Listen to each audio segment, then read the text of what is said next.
Click live right now. We should go live. And okay.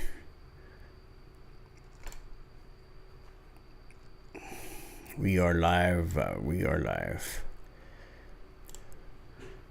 Give us just a second, people.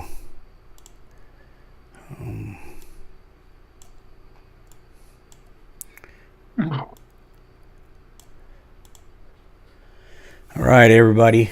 Thank you for joining us. All right. Thank you for joining us, everybody. Welcome to episode 5. We're live streaming. Welcome to the number one Birmingham Roller podcast that brings roller hobbyists together worldwide. Roll call. Thank you. I'm your host, Jerry Chacon. Today's guest, George Curtis out of California. Thank you for being here, George. Good morning, or afternoon there, and at I guess multiple times around the world. Thanks Yes. for having me, Jerry. Yeah. We're supposed to have Rayford Lewis here as a co-host. Something's gone wrong, so he might pop up here pretty soon. Um, so, George, you're out of California. Why don't you tell us a little bit about yourself? Sure. I'm kind of a local guy. I was born in Santa Rosa, which is in Northern California, north of San Francisco. I grew up in Nevada, which is a little bit south of Santa Rosa in Marin County. I graduated from high school in Petaluma in 1965, and I worked in the grocery business until I was drafted into the Army in 1968. I spent a year in the States, mostly in Oklahoma, and 9 months in Vietnam. And after I was discharged, I attended junior college, majoring in biology, transferred to Sonoma State, got a dual major in biology and chemistry. And in 1968, I graduated from University of California, San Francisco School of Pharmacy with a doctorate of pharmacy. I currently live in Sebastopol with my wife, and we've got an acre and a quarter, kind of a little farm that we've been expanding for the last 42 years. My pigeon history is as soon as I got out of, my pigeon history, I became interested in pigeons when I was 10 years old. Um, and I got my first paper route when I was 10, and the kid that I was taking over the paper route for and was training me to throw newspapers off my bicycle had pigeons. And I went to his house, and on the back of his parents' covered patio, he had a walk-in pigeon cage where he had um, what I remember as being racing homers. And man, they were cool. They were pretty colors. They made really nice noises. And I became hooked. And I can't remember the kid's name, but he gave me a couple of books on pigeons, and I didn't have any idea how to acquire pigeons. So my dad worked in San Francisco at the time, and he was kind of interested in getting me into a hobby of some kind. Uh, and so he took me to work in San Francisco, and we went to Golden Gate Park where we had lunch, and I brought a box trap and a bunch of popcorn, and I caught a couple of pigeons and brought them home with me, and I kind of became obsessed with pigeons. And the town that I lived in Novato had about maybe 2,500 people, and it was pretty rural. It was mostly agricultural, chicken ranches and orchards. And when I was riding my bike throwing newspapers, if I saw someplace that had pigeons sitting on the barn, I'd come back and knock on the door and and ask the people if I could go in their barn and catch their pigeons. And Yeah. of course, they were more than happy to have me help them, get rid of their pigeons. So I built a little flock of maybe 10 or 12 pigeons by the few that I got from the city, and catching a few. And one of the books that the kid that I was taking over his paper route gave me uh, had a little section on fancy breeds, and one of the fancy breeds was rollers. And I read about them. I thought, man, pigeons that turn somersaults in the air, oh, got to be really cool. one day I was out walking around and I saw some pigeons fly over, and this pigeon made an acrobatic move, and it was just a normal flight move. But man, I thought, wow, that must be a roller. Of course, it wasn't. But when I came back from Vietnam, the first thing I wanted to do was get back into pigeons. So um, I started looking around Marin County, which was, kind of a bedroom community for San Francisco, and it wasn't very rural, and nobody really kept pigeons that I could find. So I went to the next county north, which was Sonoma County, where I live now, and went to the big feed store. And sure enough, they had pigeons in this feed store. And so I started talking to the people at the feed store about rollers. And they kind of knew about rollers, but they said, You've got to meet the county dog catcher. His name is Carl. And Carl has got pigeons, and I think he's got rollers. And so they gave me his address, and I went over and knocked on his door. And he said, "Oh yeah, yeah, I have pigeons." And he was very, very proud of his yellow rollers. He had yellow rollers, and he'd gotten his yellow rollers from Chan Grover, but he didn't have any extra pigeons, so I couldn't talk Carl out of pigeons. But maybe about 2 weeks later, he called me on the phone and he said, as the dog catcher animal control officer, he got calls from people asking him to do all kinds of things with animals. So he called me up and said, "Hey, I got a kid that their family's moving out of Petaluma. He's got a bunch of rollers, but he can't take them with him where they're moving to, and they're looking to rehome them." And so I went over and knocked on his kid's door, and he gave me about probably 15 or 16 rollers, and they were all kinds of different colors. Some of them were banded, some of them weren't. And I started looking at the bands, and some of them said PRC on them. And I found out that stood for Pensom Roller Club.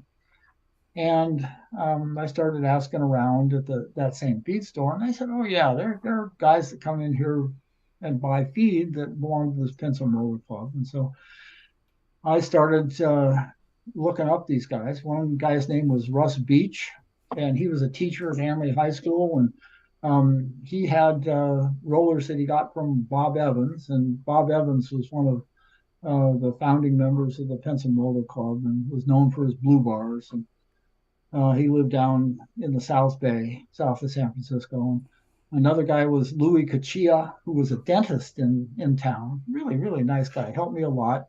And the third guy up here was a guy named Jim Salee.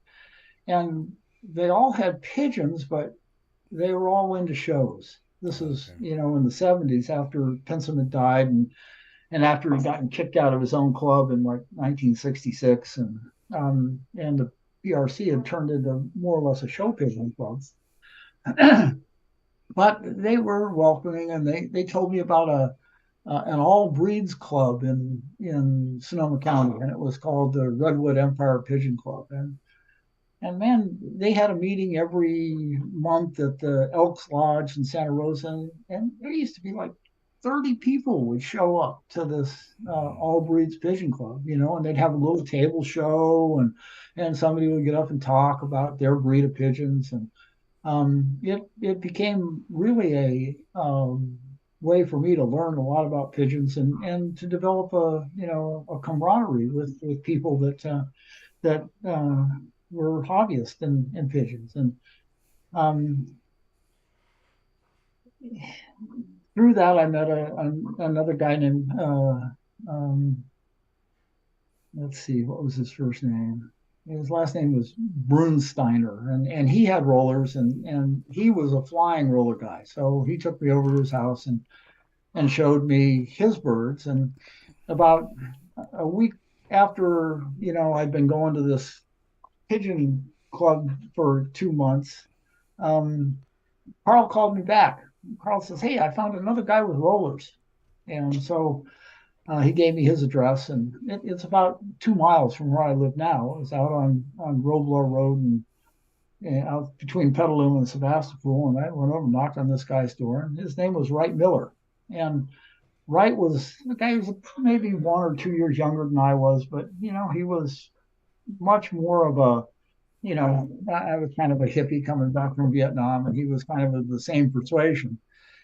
And he took me out and up on the hill where he lived, and he let out about he let out a kid of his pigeons, which was about 30 birds, and they went up and they just for 20 minutes they just spun out of the sky, and they would pull half turns and 3/4 turns, and there were birds that were rolling 60 feet, and birds that were rolling 20 feet. And man, I could not believe that I found roller heaven. And so as he and I became friends, he started me down my road to the what at that time I believed was the only true rolling pigeon, which were pigeons that were bred by Bill Pensom or by J. Leroy Smith. And he had birds that, had J. Leroy Smith's band on them and Bill Pensom's band on them.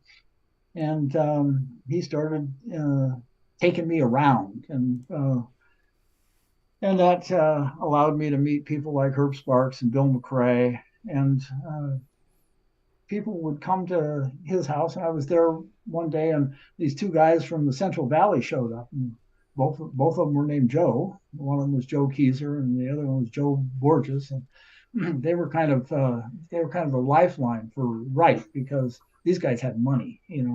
We were just poor hippies, and we didn't have any money, but we had pigeons. And so as time went on, I was invited to go with Wright to Southern California to meet Bill McRae and Herb Sparks and Howard MeCully, who were, Howard was the guru of pigeons, according to Wright. He had inherited many of Pensom's birds when he passed in 1968, and helped Pensom's wife Doris disperse the other stock birds and kit birds that Pensom had when he passed away. Pensom was an interesting guy. He came from England. Can Grover helped him come over from England, and he worked in hardware stores, and wound up owning a pet store. And so he was making a good part of his living selling pigeons through his pet store. So he became very well known around the United States. And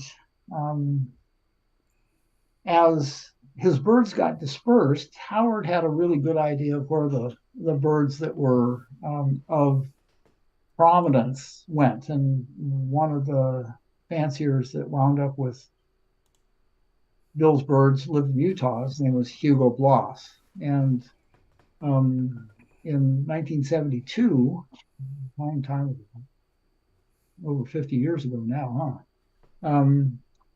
Wright had sent off to Hugo to get some birds that were, according to Howard, some of Bill Pensom's best stock birds.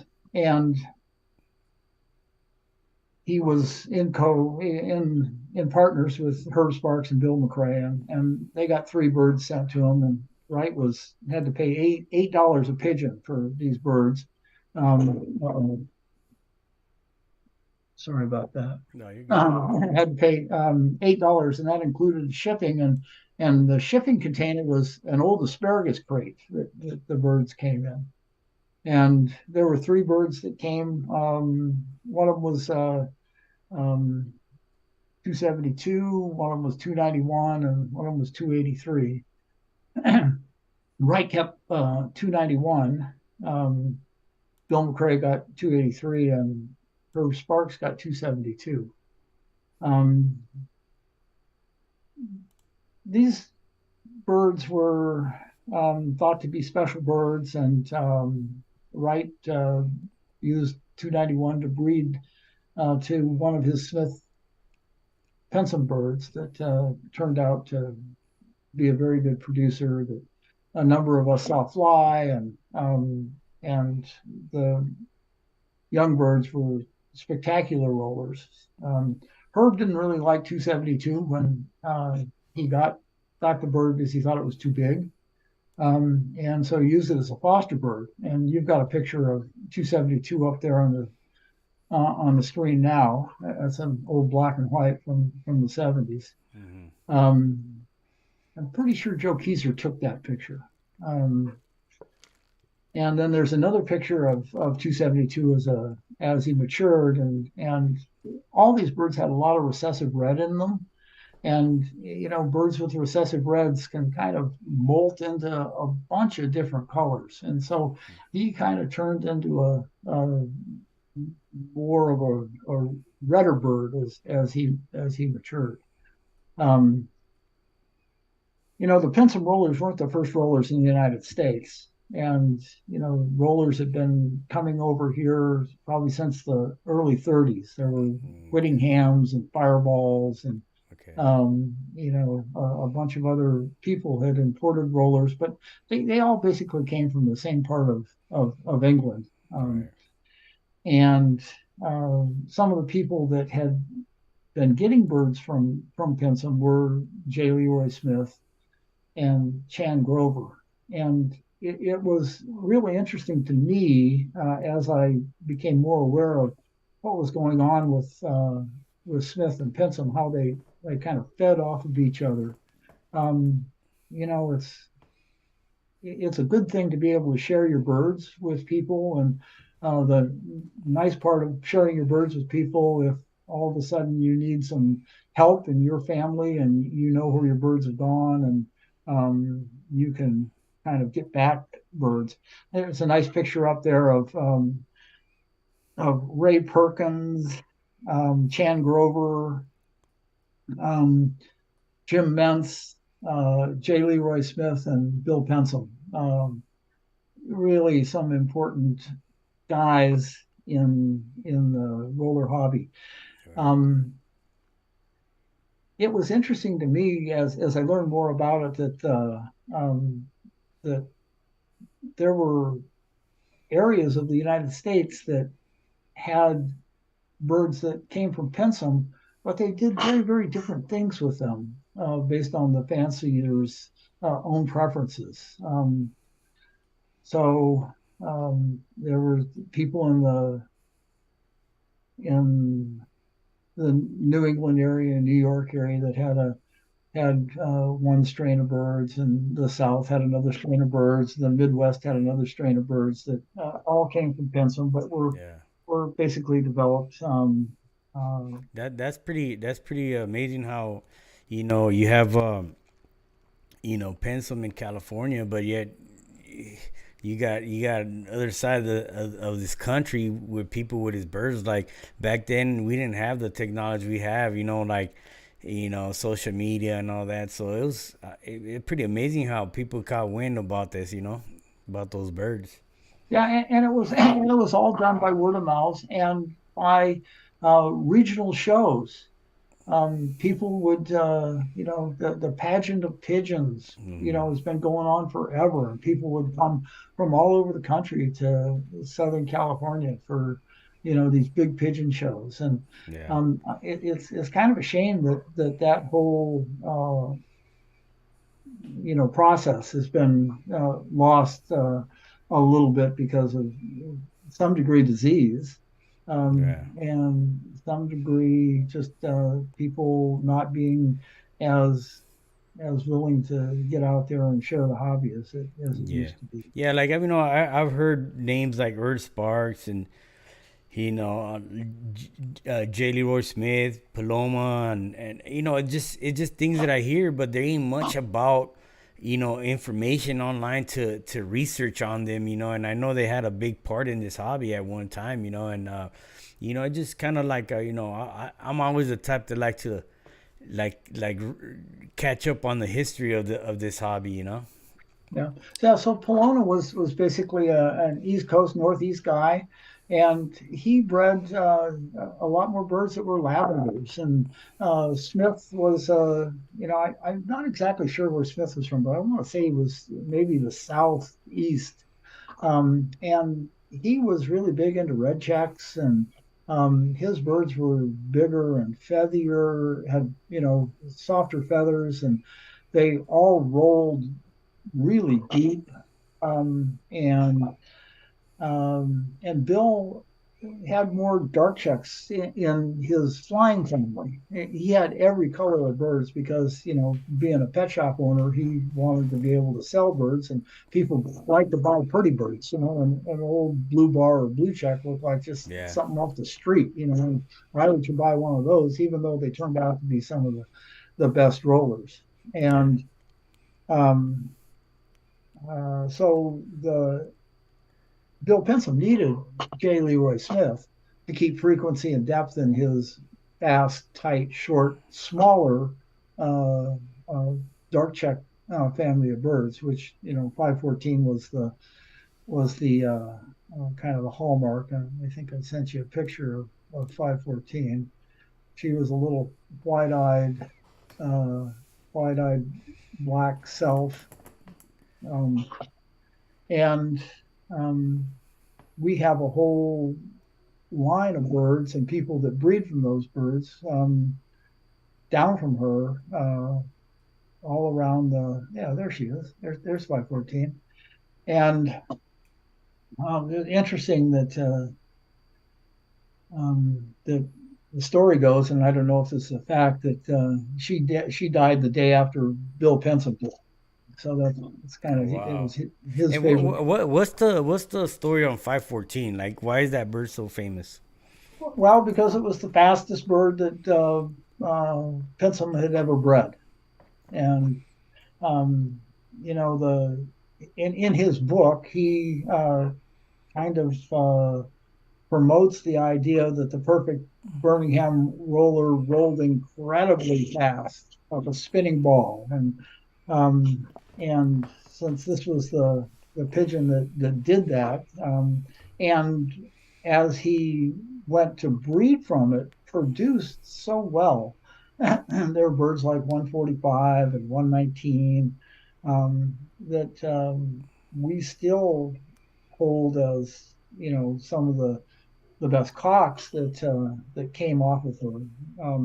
If you look at you know people like Ken Billings, he can probably trace a good portion of his birds back to 3859, which was off 119, and 6164, which were both line bred 514 birds. And over the years, I was fortunate enough to have birds off of 514.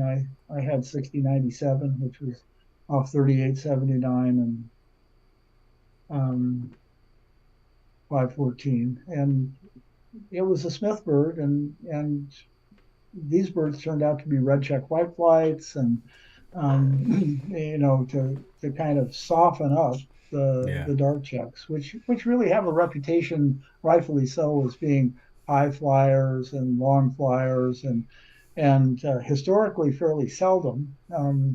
There are a bunch of us that have been working pretty hard to get them to come in earlier, Yeah. with some success. So um, she was just, Yeah, especially. I have some of the like copies of the of pedigrees, and a lot of stuff goes to that 514, man. It goes back to it, and it's just I guess back in the days, a lot of people were going after pedigrees that had her in it, right? And that's correct. And unfortunately, that was kind of the demise of the 514 line. When Howard died, Herb Sparks was the. We kind of get into the history of where the birds went from. They went from Pensum to Howard, at least in the California realm here. They went Yeah. from Pensum to Howard, and then when Howard died, Herb Sparks was his caregiver, and there were a number of kind of hang-ons that were all associated with cleaning Bill Pensom's cages as kids. Right. And Wright Miller was one of the guys that cleaned Pensom's cages. I'm not sure about Bill McRae or her, but I know Wright did. There was another whole side of the Pensom cage cleaners that were real important in the roller hobby, and these were the Norwood brothers, Elliott and Cornell. And so as Howard got sick and passed on, Herb kind of scooped up all the pigeons and took them with him for safekeeping. And there was some controversy over the way that Herb acquired the birds. Hey You've got George, a picture. George, just a minute. Just want to. I know that Rafer's trying to come on right now. Oh, good. I just want to let him know that I see the frame for his actual camera to come on, but he's not on there yet, so I can't even hear him. So if you could hear me, you're not quite on there yet, Ray. So something's going on. But go ahead, George. You've got a picture up now from probably the early 80s of left to right, Wright Miller, Herb Sparks, and Bill McRae, and a guy from England that was there visiting. This in Southern California, probably in the early 80s. So Herb was just in came across an amazing collection of pigeons. I was fortunate enough to, travel with Wright Miller to Southern California, probably in 1972, and spend a whole afternoon with Howard in his backyard. And because of who I came with, I had full access to his loft. So I must have spent well over an hour in his breeding loft handling birds that were off of 514 And birds. how old were you at the time? At this time? Well, in 72, I would have been 25. I would have been 25. Yeah. Born in 47, so I would have been 25. And it's just a kid really then. You see a lot of people now that got into pigeons in their 20s. And but I had all these voices around me that had been, there's a picture of me that was taken by the UCSF school newspaper. The pharmacy school newspaper came out to my house in San Rafael and interviewed me because there was nobody else in the school of pharmacy that raised pigeons. Can you hear us, Ray? I can hear you. Yes. Okay. And I can hear Ray too. Yeah. Hey, George. Hey, Ray. George, how are you? I'm good, Sorry. Ray. Sorry, Nice guys. Yeah. Yeah, it's okay. It's all right. But go ahead, George. So getting back to standing in Howard's loft and handling pigeons, there were all the Pensom and Smith birds, but there were also birds from two other really, really important pigeon fanciers that were still in England. It was Bill Barrett and Ollie Harris. And the story is that Pensom, Barrett, and Harris kind of all grew up together, raising pigeons, and that they all had their own particular preference for the type of pigeons that they raised. And Bill Barrett liked lizards and lighter birds and fighter birds, and Ollie Harris liked bars and badges and pied birds and white-flighted birds. Yeah, and this is in already England, Florida. This is in England. This is in the early 40s too. And so the guy that liked dark checks and birds that carried recessive red, like the picture over your shoulder there, which is the um, uh, Crystal Palace champion. Oh, yes, yes, yes. Right. Other side, yeah, Yeah. yeah, Crystal Palace champion. Um, and so they all had a little bit different um, uh, feel for patients, and I mean for patients. I get back to my medical thing for pigeons. What was the excuse me for interrupting, but could you give us a little history on the Crystal Palace? Because I'm pretty sure that a lot of new guys coming into the hobby have heard it but not familiar the stories like the 514 you just explained. Well, so I don't know all of the story. You actually have a picture of Bill Pensom with the Crystal Palace champion trophy. But it was a big show in England, and it was kind of like the equivalent of the pageant of pigeons in Southern California.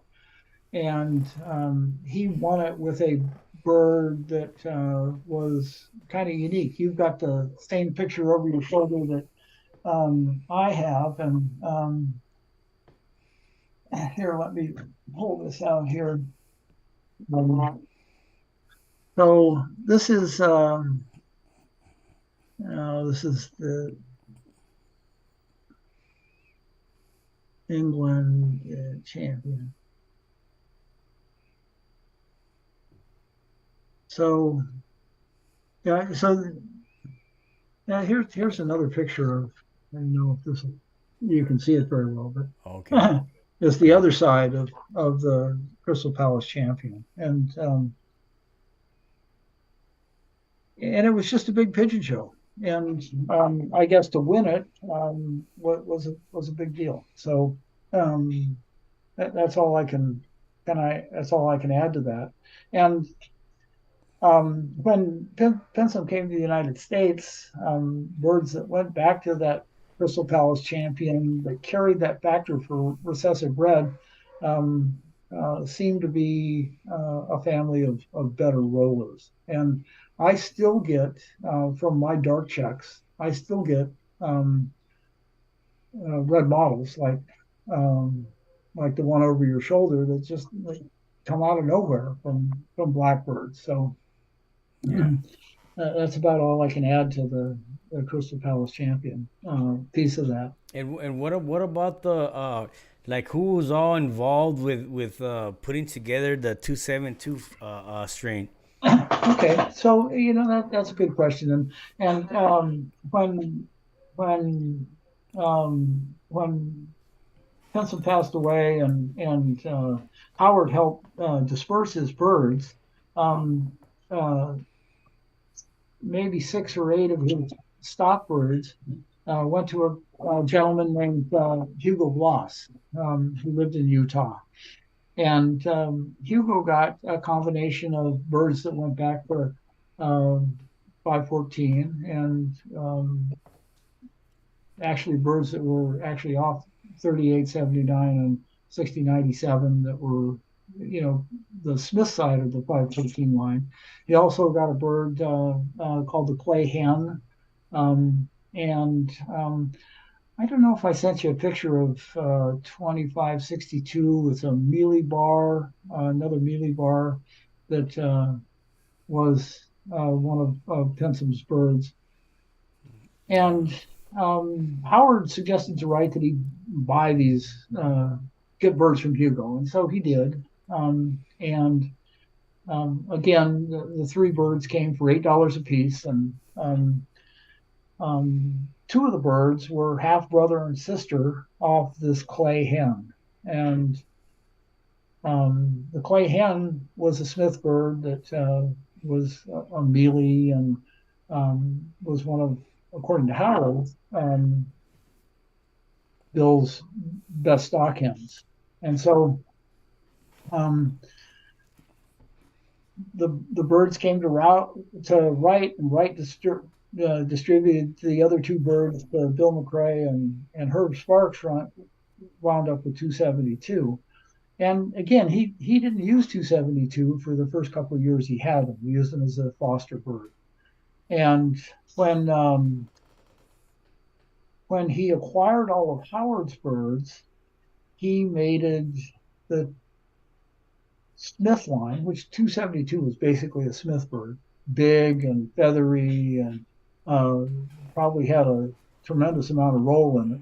He mated it into the 514 birds, and um, they produced birds that were known as the sister hens. And I actually saw that kit fly. Herb lived in Ventura at the time, and Wright and I were returning birds to uh, Herb that Wright had borrowed. There was a lot of back and forth between Wright and the guys in Southern California. They'd borrow birds for a season, and they would breed them, and then they'd take them back. There was a lot of interplay between these three guys. A picture on the screen is Herb Sparks, Joe Kiser, and Bill McRae. That picture was taken probably in 1974 to 1978 at Joe Kiser's house when he lived in Lodi. And so 272 became a number that represented the clay hen family.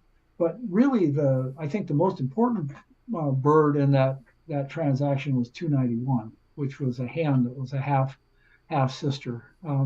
Wright wound up giving that bird to Joe Kiser at some point in time, and so we kind of have a couple of schools of couple of families of birds that go back to the clay hen. And when you say clay, who you refer to?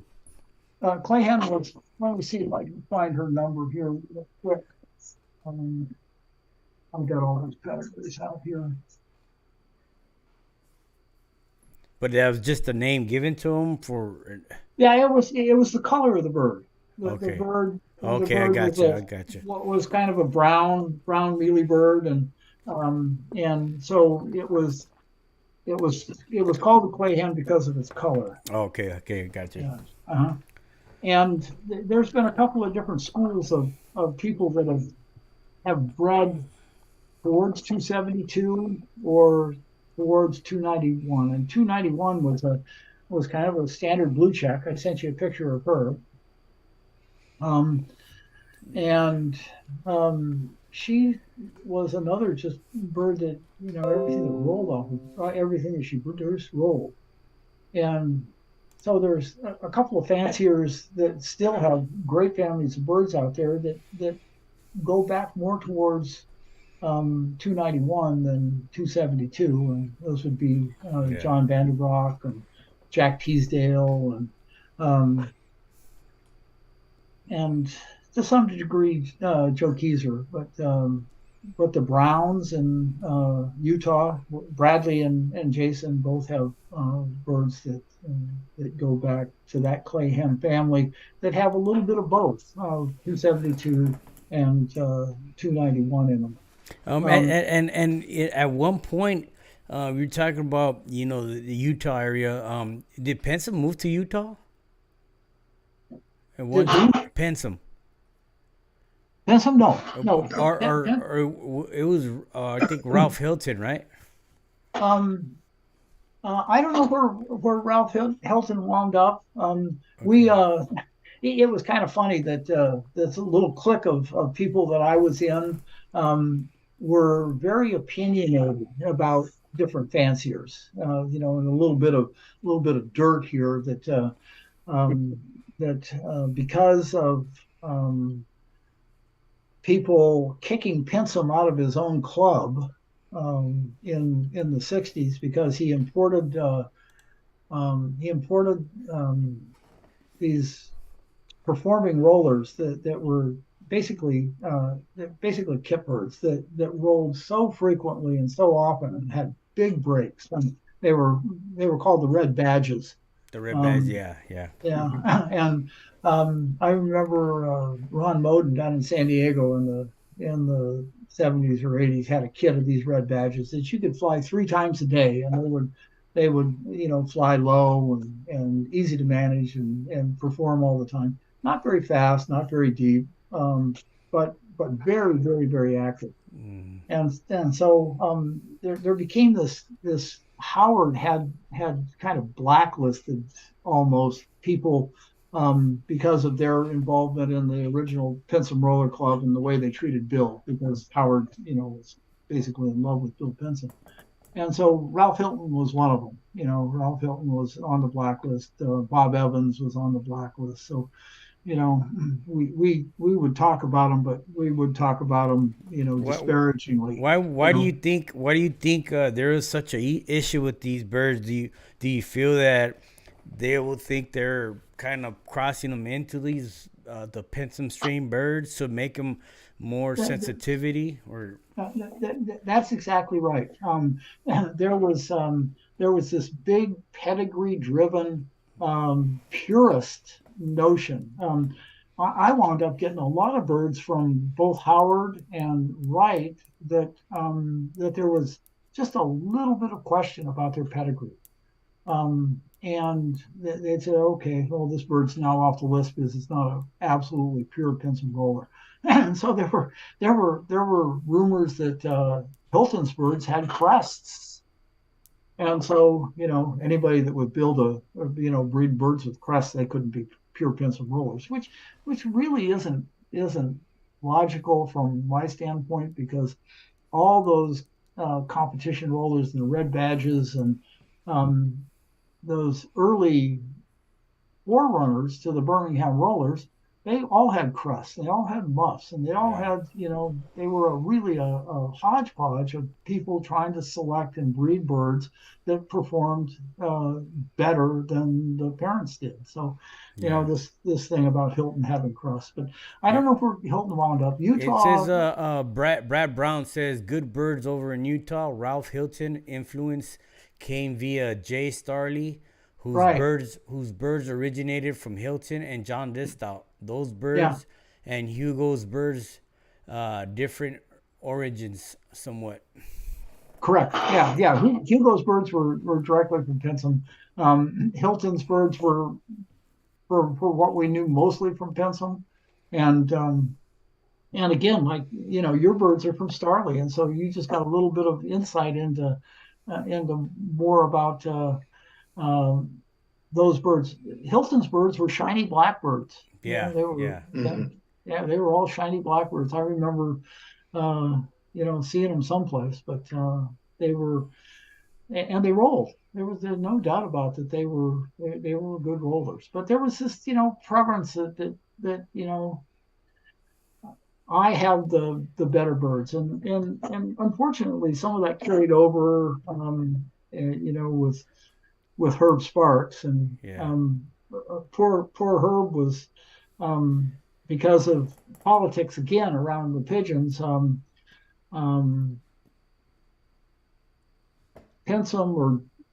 had promised the Norwoods some birds when he passed away, and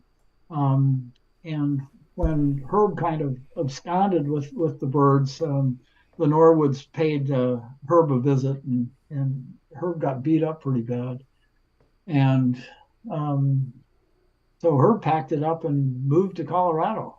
He was actually kind of chased out of California because of pigeons, which was pretty amazing to me. And Wright Miller and I and Joe Kiser and Joe Borges wound up with caretakers for all those Howard birds during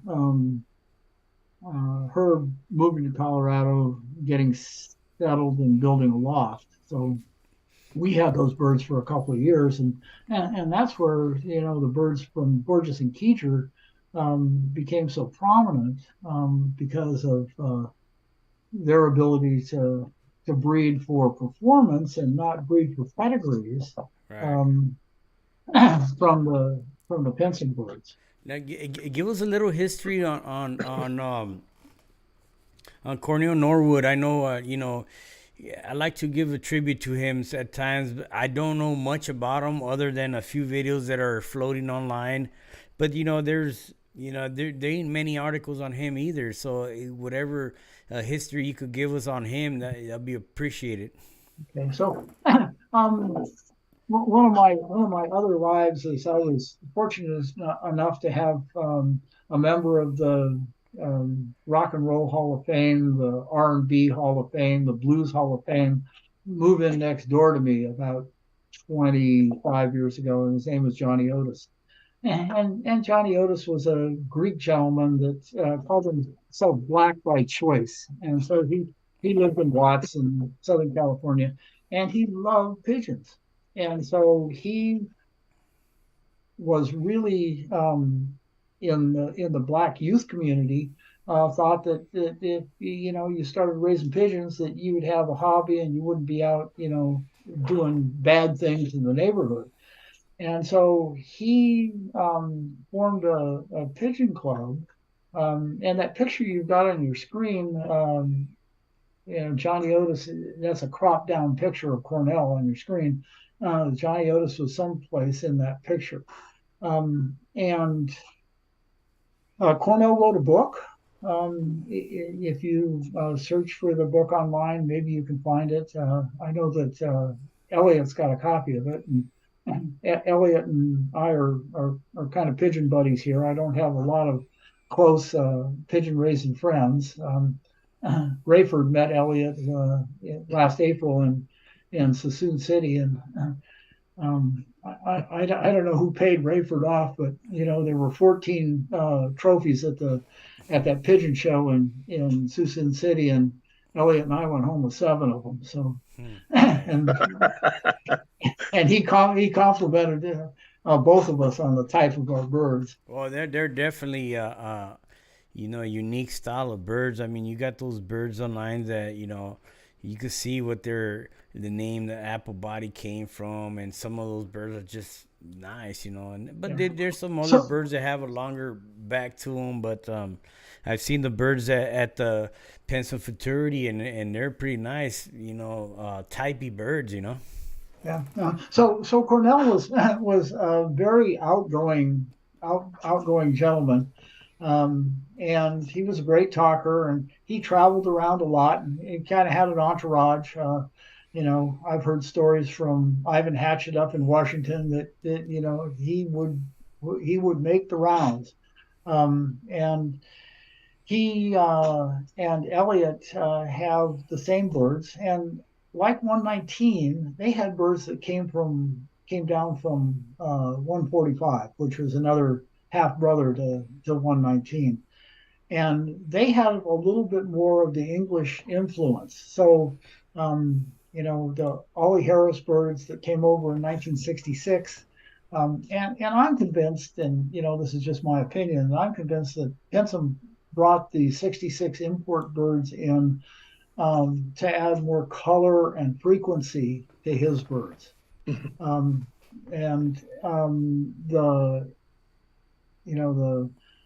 English birds that he brought in were lavender ticks and blue bars and oddsides and grizzles. And Elliot and Cornell wound up with one of the grizzle birds from Ollie Harris. And that's where all the color in those birds came from, where the muffs came from. It was the cross between the English birds and the Smith birds that came from Pensom's loft that put those features in the Norwood birds. And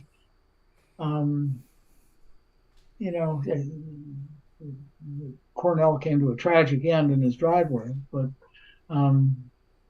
his birds live on, and Elliot is just one of the nicest guys you'll ever meet. So the Cornell, I was told at one time when he was a little kid, he used to ride to Pensom's house on his bicycle or something like that. That's right. Elliot and Cornell used to ride their bikes to Pensom's house, and they were cage cleaners. I've seen Elliot Norwood's Birmingham Roller book by Pensom, signed by Pensom. Nice. So these guys were the real deals. As was Wright Miller, and Pensom was really generous with birds that his helpers kind of favored. So according to Elliot, if he liked a bird, and he admired it. And if Pensom wouldn't part with that one, he would part with one that was related to it or close to it. I look at Wright's stock list.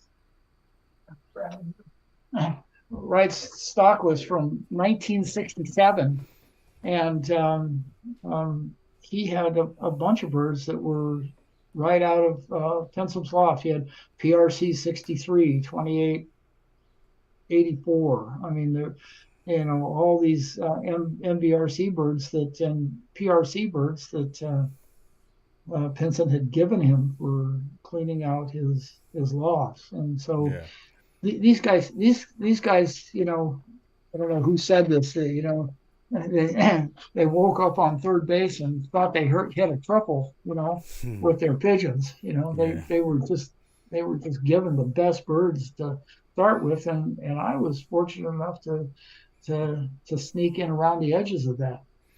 Getting back to the story of the Hugo Bloss birds, though, that right after Wright got the original birds that were more Smith type birds in 1972, I got 4 birds from Hugo in 1974, and since Hugo knew that Wright and I were pigeon buddies, he sent me birds to complement the birds that he sent to Wright. So the clay hen birds were more complemented with his more 514 Smith birds with a little bit of English birds.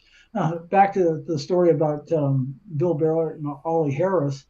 Barrett, again, he liked grizzles. And so when I was in Howard's cage, there was this beautiful, beautiful blue grizzle, beautiful bird. And I picked it up and I thought, my God, this thing's a chicken. And it was huge.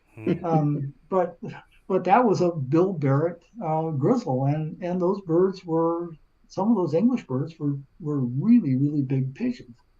And, I called Wright over and I said, Wright, what's up with this blue grizzle? It looks beautiful, but it's big. And he said, well, that's how Bill Barrett bred his birds. Fast forwarding with the Barrett birds, we kind of have had an English invasion in this country with pigeons, George Mason birds, O'Callahan birds, the birds from South Africa. So when Barrett passed away, George Mason got most of Bill Barrett type birds. And when Ollie Harris passed away, O'Callahan got most of the Ollie Harris type birds. And the people in South Africa have created these mollies. So they've mated Mason birds to the Ollie Harris birds, and they have these mollies. And so you've got the frequent, shorter, really kidding birds of Bill Barrett and then George Mason, mated to deeper, faster, birds from Ollie Harris that have really turned out to be a great competition bird by crossing them. And that's kind of what I'm doing. There's a picture on your screen there of myself and John Sandoval now. And here's kind of one of the unsung heroes of the pigeon world is John Sandoval. John Vanderbroek, or JB as he's known, calls Sandoval a stamp collector. And he's got pure Ollie Harris birds. He's got pure O'Callahan birds. He's got pure George Mason birds. I mean, and these birds all came from these guys. They're not, something that was imported by somebody else and bred and then passed on to John Sandoval. John Sandoval has gone out of his way for the 40 some odd years that I've known him to acquire some of the most amazing pigeons in the world. He came up here in, 81 or 82 because he heard about Wright Miller. And he made Wright Miller a rich man. he bought a whole bunch of pigeons from Wright. I'm looking at a pedigree right now that so it must have been 78 or 79 that he came up here, because he's he's got birds that we bred off of in 78 when we had the Sparks birds. And the pedigrees of these birds are just amazing. They all go back to 3859 and 6164 on both sides. And what happened to Herb Sparks? To Herb Sparks? Yeah. Herb Sparks is alive and fairly well in Utah. In Colorado, excuse me. Herb developed pigeon fancier's lung, and so kind of had to get out of his birds. Most of his stock birds wound up with LaRon in Southern California. LaRon just passed away recently last year, so his family LaRon's family is sitting on quite an interesting selection of pigeons. LaRon, probably along with John Vanderbroek, are probably the best historians of this line of birds as far as collecting stuff. I was fortunate enough to get all of Wright Miller's stuff when he got out of pigeons, and have been corresponding with a number of the people in the hobby long enough to have quite a collection. I sent all my stuff from Wright and things that I'd collected to Don McCulley, who was the bulletin publisher for the NBRC, and he's in the process of digitalizing all the letters from Howard and Herb and Bill McRae and Bill Barrett and all those things. So hopefully they'll be available on the NBRC website at some point. Are you a member of the PRC, right? I'm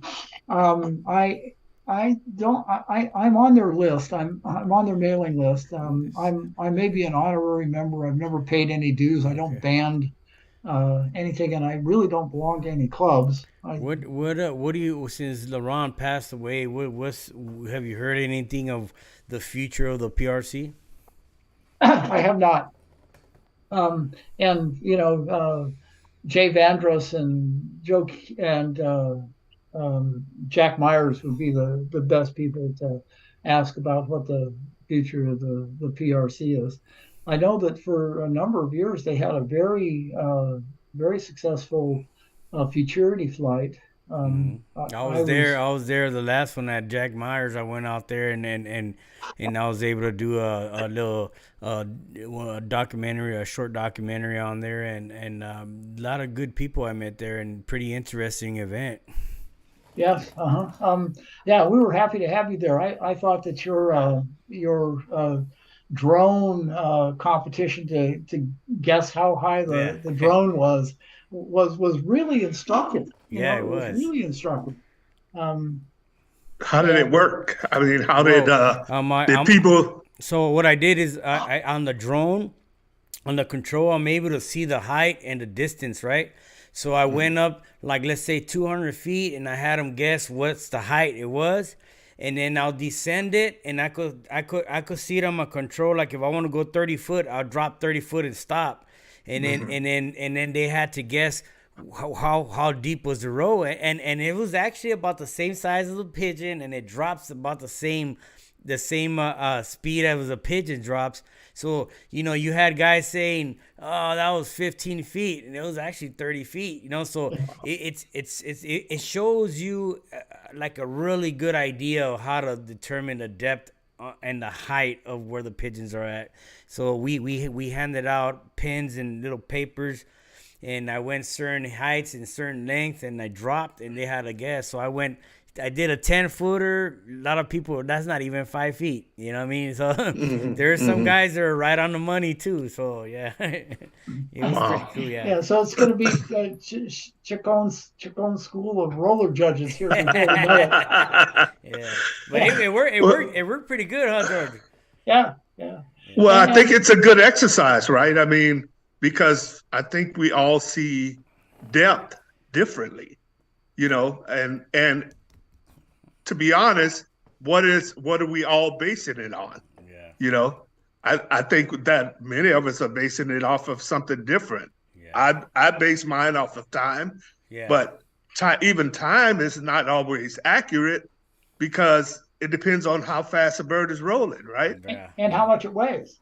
And how much, right? Yeah. So. Yeah. And then So, you yeah, have it can be some different. that are just like to come in, stop, and then drop. You know what I mean? So you lose a second before they drop, but they're already spinning. You know what I mean? So it's more. I'm like you. I like to practice a lot of.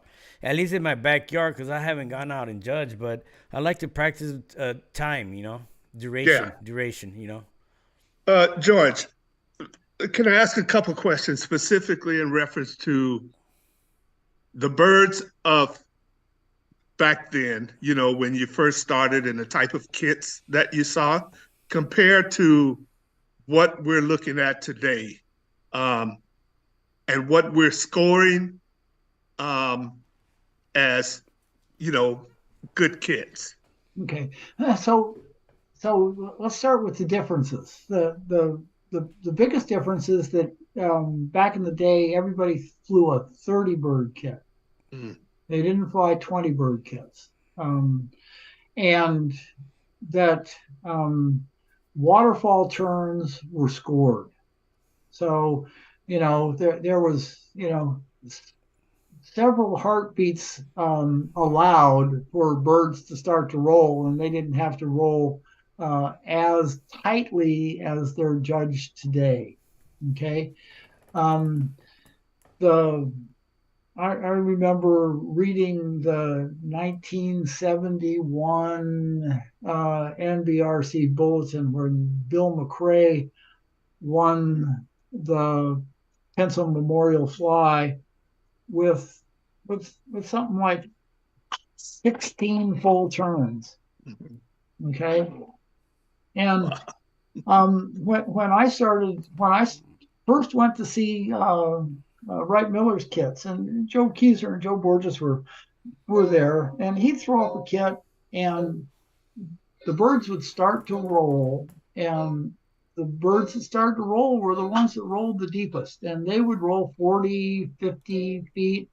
And in that time that the deep birds were rolling 40 or 50 feet, the shorter birds would roll 20 feet twice. They'd stop and, they'd flutter around and then they'd roll again. So the kit activity was very different than the more English competition kind of kit birds. And the birds were deeper. I'm not sure that they were all faster, but there were birds that you could say, did you see that bird roll? And it was still rolling. Yeah. And you saw some of those birds at Jack Meyer's house. As a matter of fact, that red check of mine, it rolled 50 or 60 feet. Do you feel that do you feel that by breeding those birds, those nice, fast, deep birds, if we keep going that rate, do we have any chance of winning a World Cup if versus the shorter, more active birds? No. No. If the World Cup was an 11 bird fly, sure. But not with the way the rules are now. You'll never win. You'll never win a kit competition with birds that aren't kit competition birds that are more individual rollers. Yeah. So you think more the size of the break is worth more than the multiplier? With the current rules, yes. Yeah. Okay. Yeah. And that's okay. I mean, you have the kind of birds that you have based on either what your your background or how you've been introduced to the hobby promoted, and that's kind of how I've gone down. I've never, I flew in, the first two World Cups, and I've got pins from them. I've got certificates of participation, but I never did very well because I've always bred for more of an individual spinner than a kit So competition. we're talking about like for those that have a hard time flying because of the bird of prey, or those that breed for these nice deep fast birds, that it could be the next thing or the next future for these birds as far as entering them in futurity flies. Could you elaborate a little bit about that? How do you feel about that? Sure. And these futurity flies are not new. There was something called the California Cup that I guess started someplace in the mid 80s that, you'd pay, at that time, $20 to send a couple of, $20 a bird to send a couple of birds to a central loft, and they'd all be trained in one place, and they'd be usually scored by a panel of judges. So there'd be the loft master, and then there'd be two other people that would come to watch the birds fly and score them, sometimes on a biweekly basis. And then at the end of the fly period, there was an event like you attended at Jack Myers, where the kit was flown, and there was a barbecue, and people were awarded proportions of the prize money, and then the birds were auctioned off. And you really had an opportunity, a rare opportunity, in my opinion, to see a bird fly and then buy it. Okay, that doesn't happen as often as it should. You really have to rely on birds, even birds that are put up at some of these auctions where people are paying $300-400 a pigeon for rollers, and you're just taking the word of a fancier that this bird is, or this pair of birds, is going to improve your lot. So I think for somebody like me that has a challenge with birds of prey, and even when I get a month or 2 months that I can fly my birds really consistently to prove out pigeons, that once they get hit by a hawk, or if you've got red tails now that that just because of the pattern of the bird flying push the birds up, it makes it harder for you to develop birds. And these and these futurity flies allow you to go in and say, well, based on the breeding of this bird, its type, its expression, I think that this bird should be a good performer. And if in fact you're right, it really helps you understand your breeding program, and it develops your family of birds by giving really an independent person the ability to prove your birds for you. So I think these futurity flies are great. They're expensive. I don't know how much it costs to enter the World Cup now, but most futurity flies are over $100 a bird to get into them. Yeah.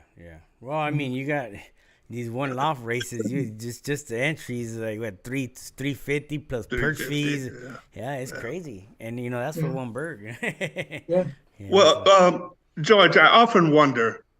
I think about the Pensom birds, and I mean, it was a lot of individual talk about individual birds. That's kind of what a lot of people were looking at back then, and of course, in competition, that changes things. But I often wonder if you took the best, the very best of what you're flying, the fastest, the deepest, the best, and mated those together and continually made just from those birds, not a whole group of birds, only 2 or 3, could you develop a fantastic working team from that? And I think you can, right? I mean, I think you can. And if you look at people like Monty Neville, I Mhm. think that's how he was able to win the World Cup, by just taking a few select birds and managing them properly, which is the hardest thing to do. Yeah. Is manage your birds properly. I mean, my goodness, I finally retired at 75. December 30th was the last day I saw patients. So I'm now really looking forward to being able to better manage my birds. That even when I only worked 2 days a week, it was harder for me to manage my birds and participate in my family's social life and all those other things that put pressure on you to or make it harder to manage your birds properly. I mean, believe it or not, an extra ounce of feed at the wrong time Right. can, you can lose a bird because it's overeaten and it doesn't come right in, and boom, hawk's got it. Right. You know? Well, George, so these days, what do you do? I mean, if you're not able to fly them, are you giving birds to someone that can fly them and looking for feedback? From Yeah. So after I went to the futurity fly, and a few people saw the 2 birds that I put into the PRC futurity fly that both finished in the top 10. According to Jack, my red check hen would have won the futurity fly, but it didn't kit as well. It didn't have the endurance because it rolled so deep and so frequently and so fast that it couldn't keep up with the kit. And so it came in 5th instead of finishing in the money. And my dark check came in 10th. But so I got to talk to Jay Vandress, and I said, well, Jay, you've got 40 acres and a shotgun. And he said, yeah. And I said, well, let me breed a kit for you. So Jay's right now flying a kit of my birds out in the Fresno area. And he calls me up on the phone. He says, damn, your birds roll. So I'm doing that. And when I donate birds to auctions or the AARC, which, you judge my birds down there, I always give absolutely the best pigeons that I've got to part with to people that can take and fly them and keep the strain going. Nice. Well, I'm gonna say, Jerry, when I judged the AARC show that time, I kind of warned the guys, when they asked me to do it, like, look, I'm not really a judge. I mean, I'm gonna pick what I like, Yeah. and I don't know, I mean, there's a type I like. Like, I think you have a type you like, and everybody does, and those George and what was the other guy's name? And Elliot, George and Elliot. I mean, every bird they put up had that type. Yeah. You could.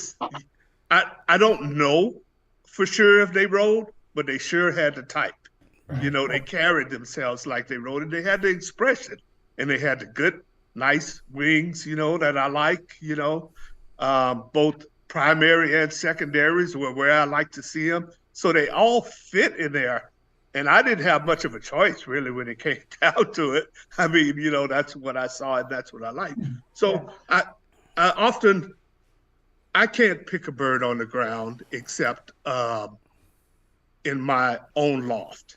Okay.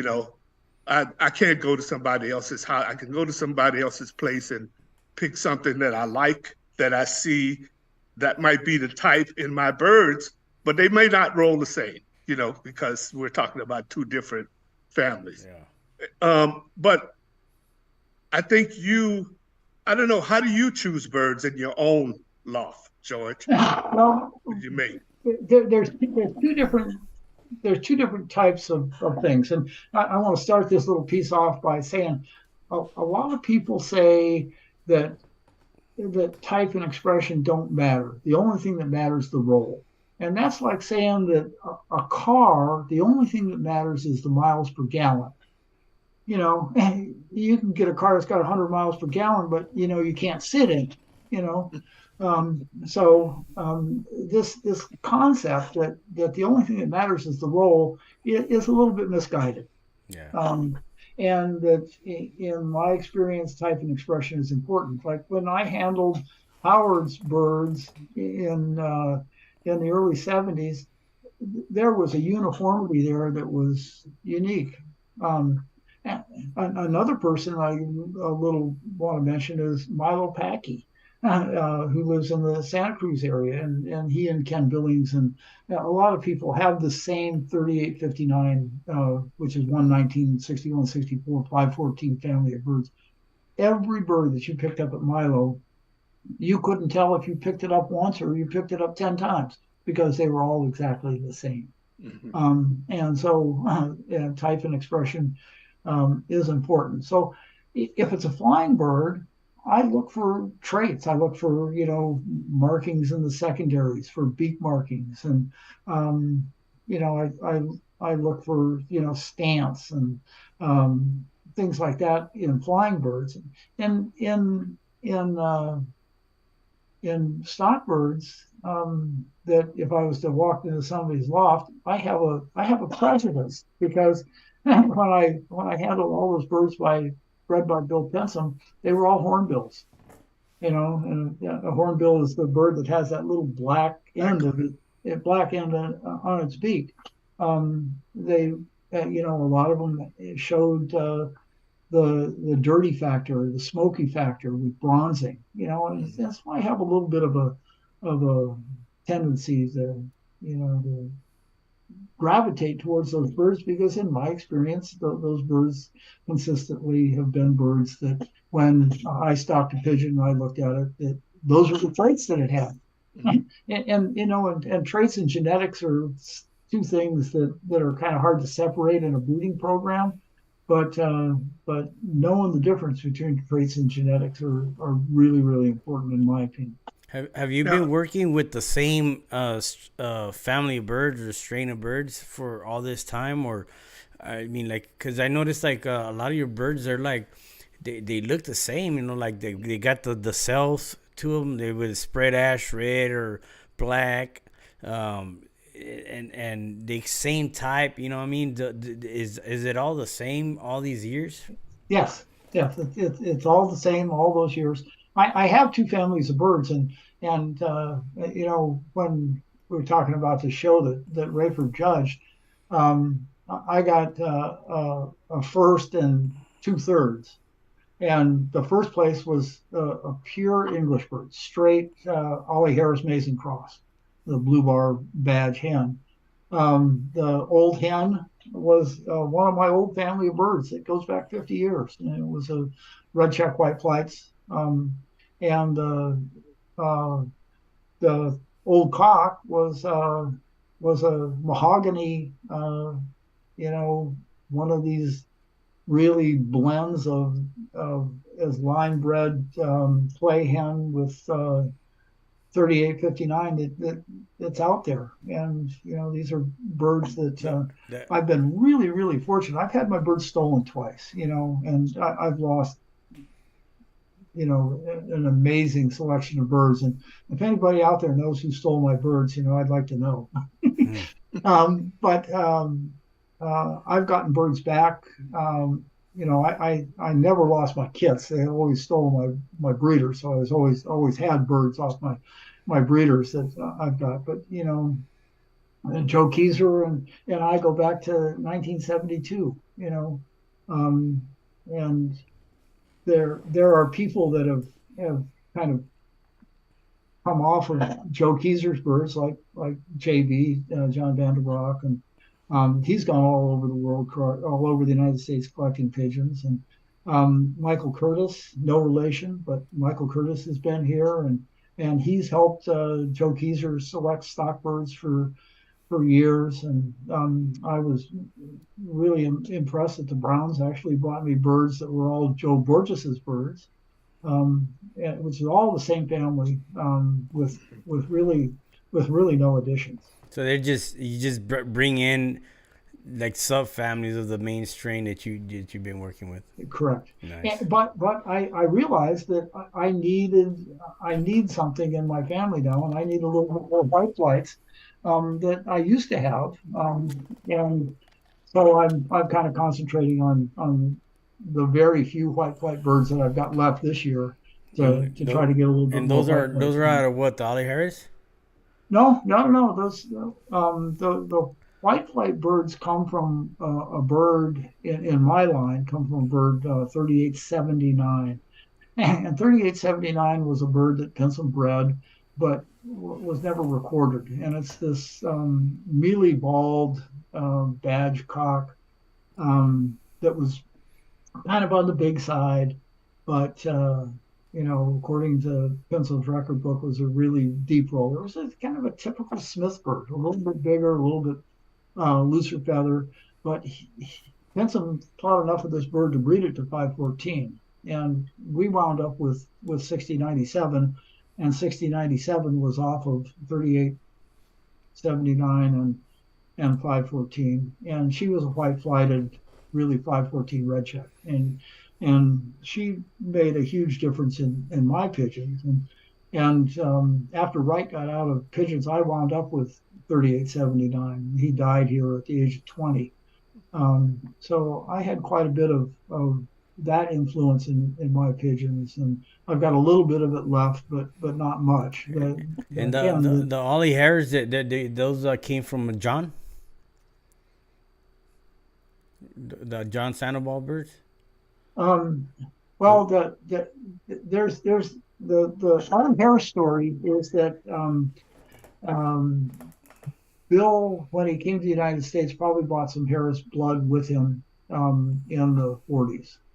And then in 1966, he imported a bunch of birds from Ollie Harris and a couple of birds from Bill Barrett.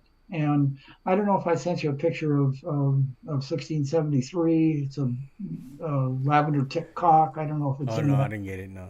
Okay, yeah, if it's in there. But we also had 1673, which when Pensom died, Ollie Harris sent Howard MeCully a telegram, not a letter, but a telegram, and wanted 1673 back. And Howard said, nope. And wouldn't send it back. So the 66 import birds were much more like the Pensom birds. They were a little bit smaller, much more colorful. Then in I think 1984, I may have that date wrong, but John Vanderbroek, Joe Kiser imported a bunch of birds. They went to England and met with Ollie Harris, and Ollie Harris sent them a bunch of birds, maybe 5 pairs of birds. And the second batch of Harris birds were very different than the first batch of Harris birds. They were bigger, longer, narrower, and it was really hard to keep them in the air. Rick Schoening is an example of somebody that started with those second batch of Harris birds, and John Sandoval kind of collected them in his stamp collector thing. I think Ron Moden wound up with a bunch of them. Were they too hot, George? Yeah, they were too hot. Yeah, and they still are.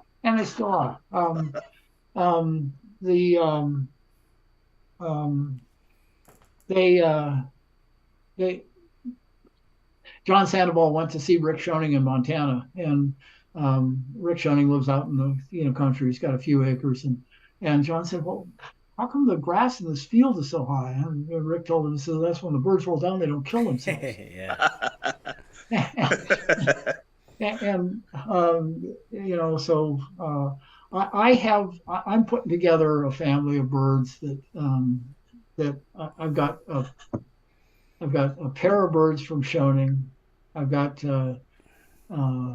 two pairs of Harris birds from John Sandoval, and I've got two pairs of Mason birds from Al Luna that through Ron Moden. But these are the original Mason imports from the early '80s. So I've got a bunch of these birds, and I'm starting to build another English family off of, just for fun, you know. Well, when you said you felt like you needed to add white to your birds, Yeah. why is that? I mean, what is it? What do you think you're missing and adding by doing it? It's a little softer feather. Mm-hmm. In my experience, the white-flighted birds tended to key other birds to roll, and it's just an observation. I don't know if it has any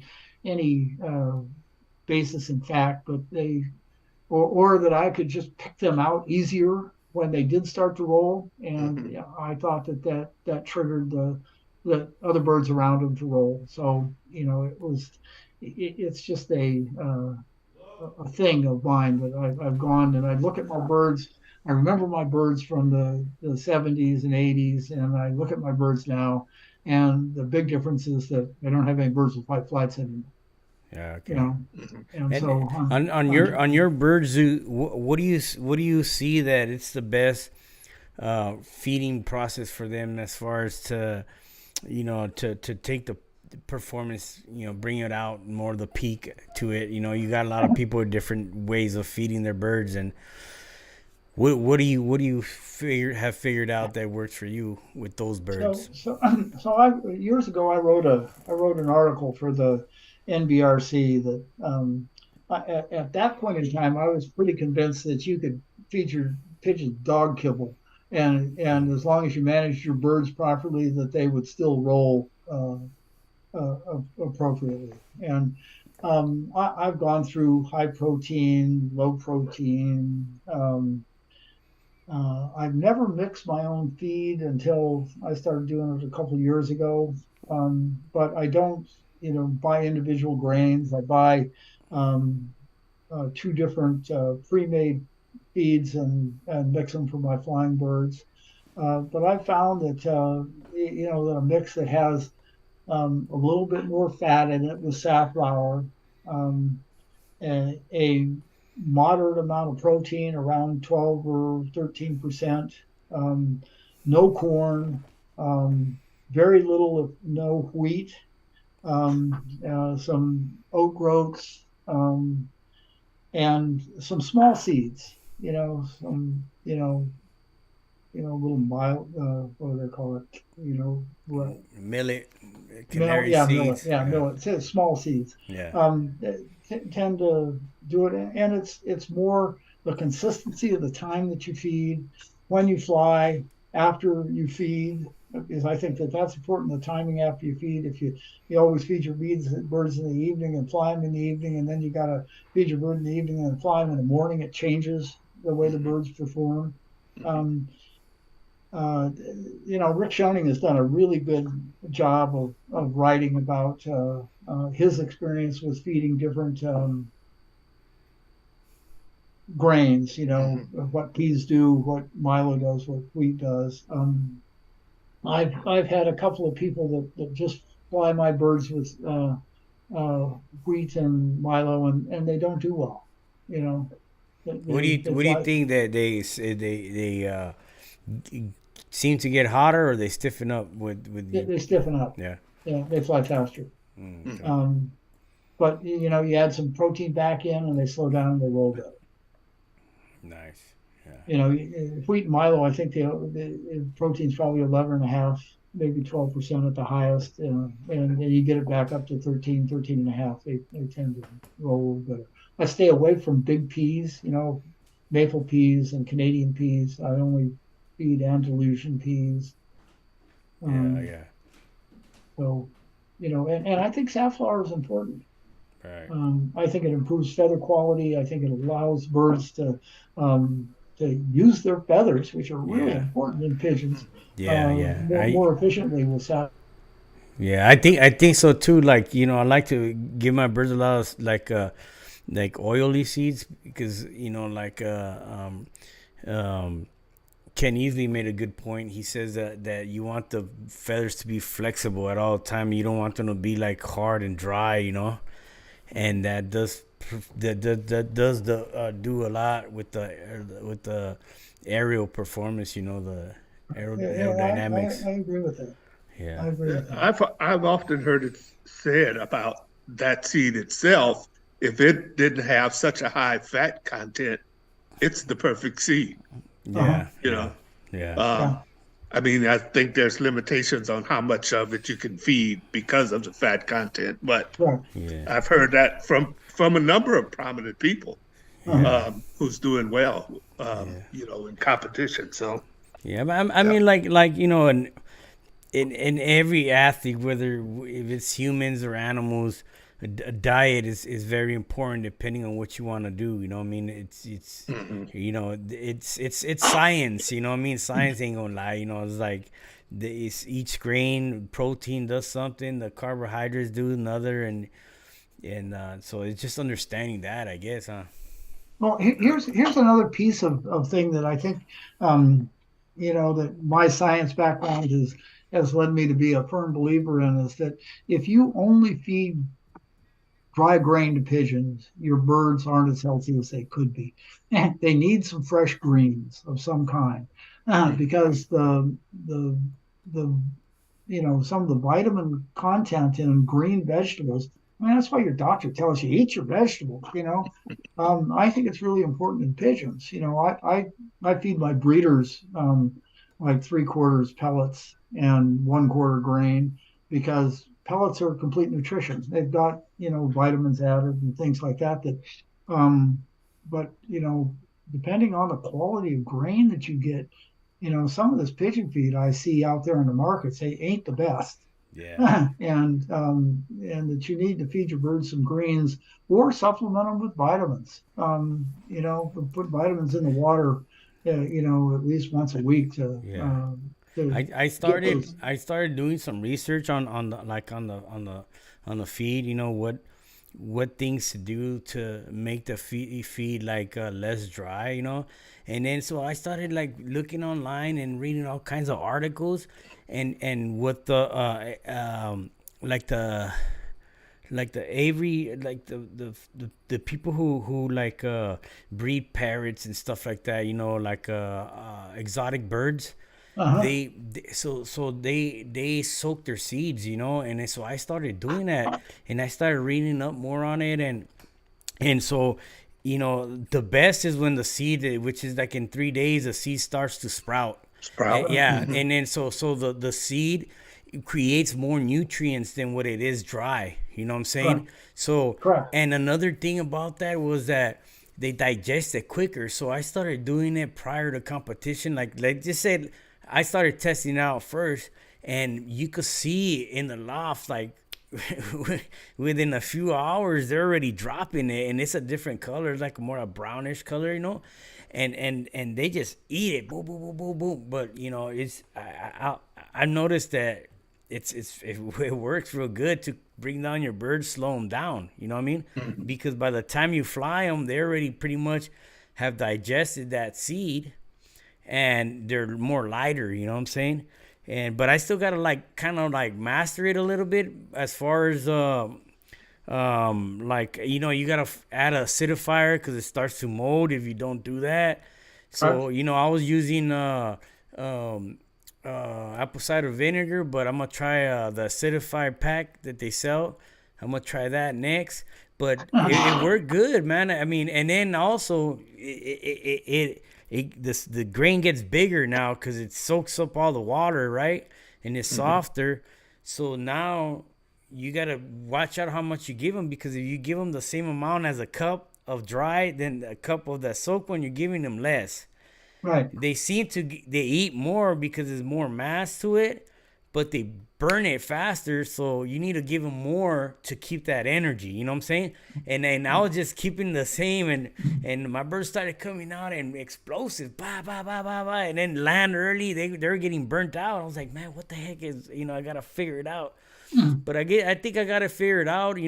Gabe Glenn, I had told him about it, and he tried it, and he said it works. So he told me what to do, like how he did it. I was like, damn, that's a good idea. But yeah, that's what I've been messing with. So, and the reason I mentioned this is because, like you talked about a wetter grain, like instead of being too dry, you know what I mean? I think you have more nutrients in the grains. Yeah, so the amount of feed has always been a question. Do you starve your birds? Do you overfeed them? Right. I think if you starve your birds, you tend to push them up higher and they fly longer, and I think but they roll faster.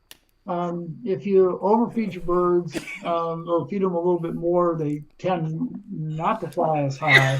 But they might not roll as fast. So how much you feed is important as what you feed. Yeah. Well, George, over the last few years, bless you. Over the last few years, I noticed that a lot of people are trying to create their own families of birds. And I'd like to ask you, because you've been around a while, and you've been around. You've known, a lot of the guys that's flown the Pensom birds. What do you think is the best way to do that? The best way to create your own family? To create your own family, yes. So go to somebody's house that you know or respect or can get in their backyard, because all those things are hard to do.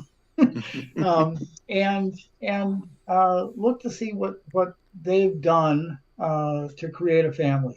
So what I did to create my family is I had a mentor, and he said, "Here, take this pigeon." And I said, "Well, what am I going to do with this pigeon?" And he said, "Oh, here, take this pigeon and breed it together." And then I would look at their parents. Okay. And I would see how they were related.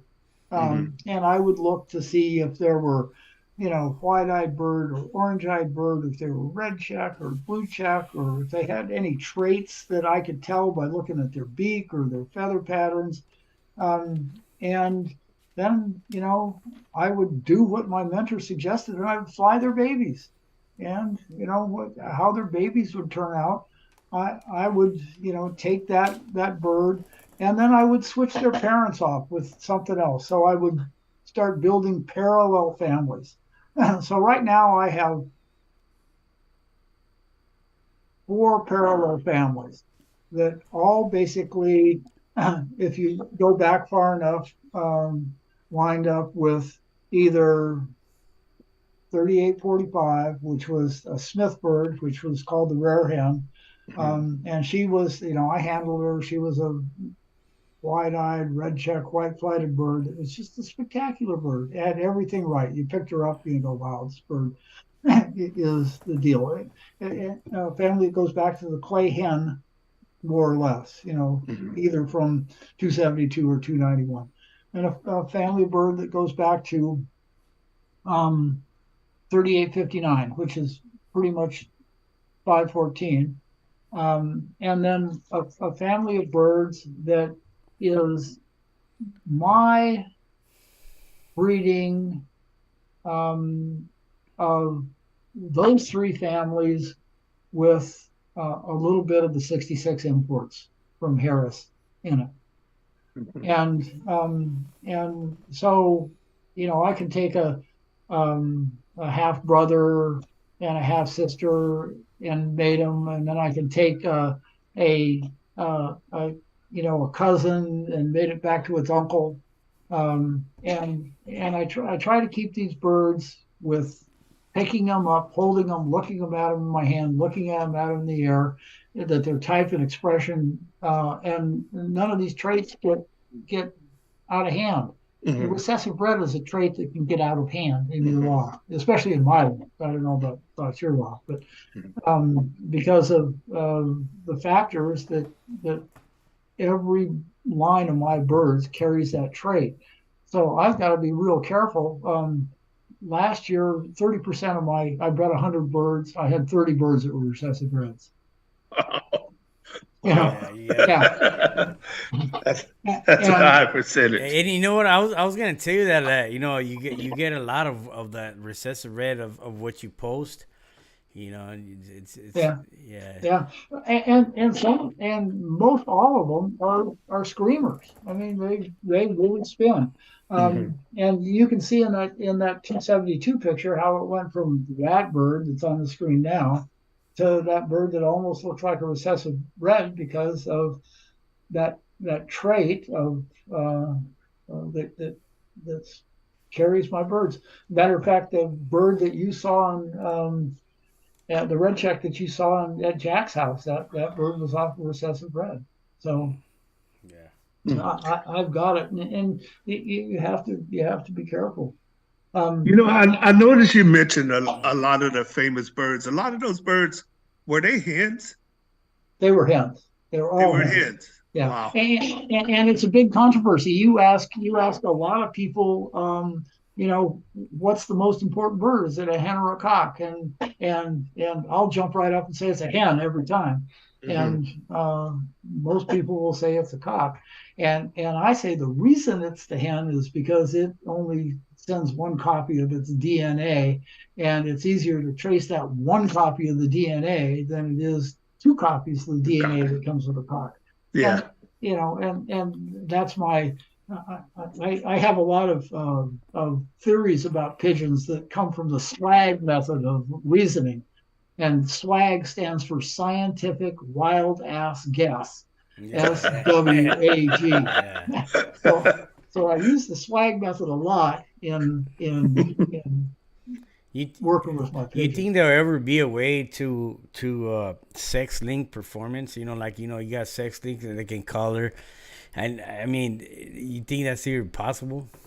No, I don't think so. No, I don't think so. Although I will tell you that when you look at the 514 line of birds, and I just look back at trying to get ready for this a little bit. I was reading letters from Joe Granada, who was a guy down in Santa Cruz, and I gave him a kit of birds, and he won their local kit competition with half of his kit was those birds that I gave him, and he sent me a letter asking for pedigrees from all those birds, and he had the numbers, and they were all stars of the ones that he wanted the pedigrees for, and every one of them was a dark check cell, every one of them.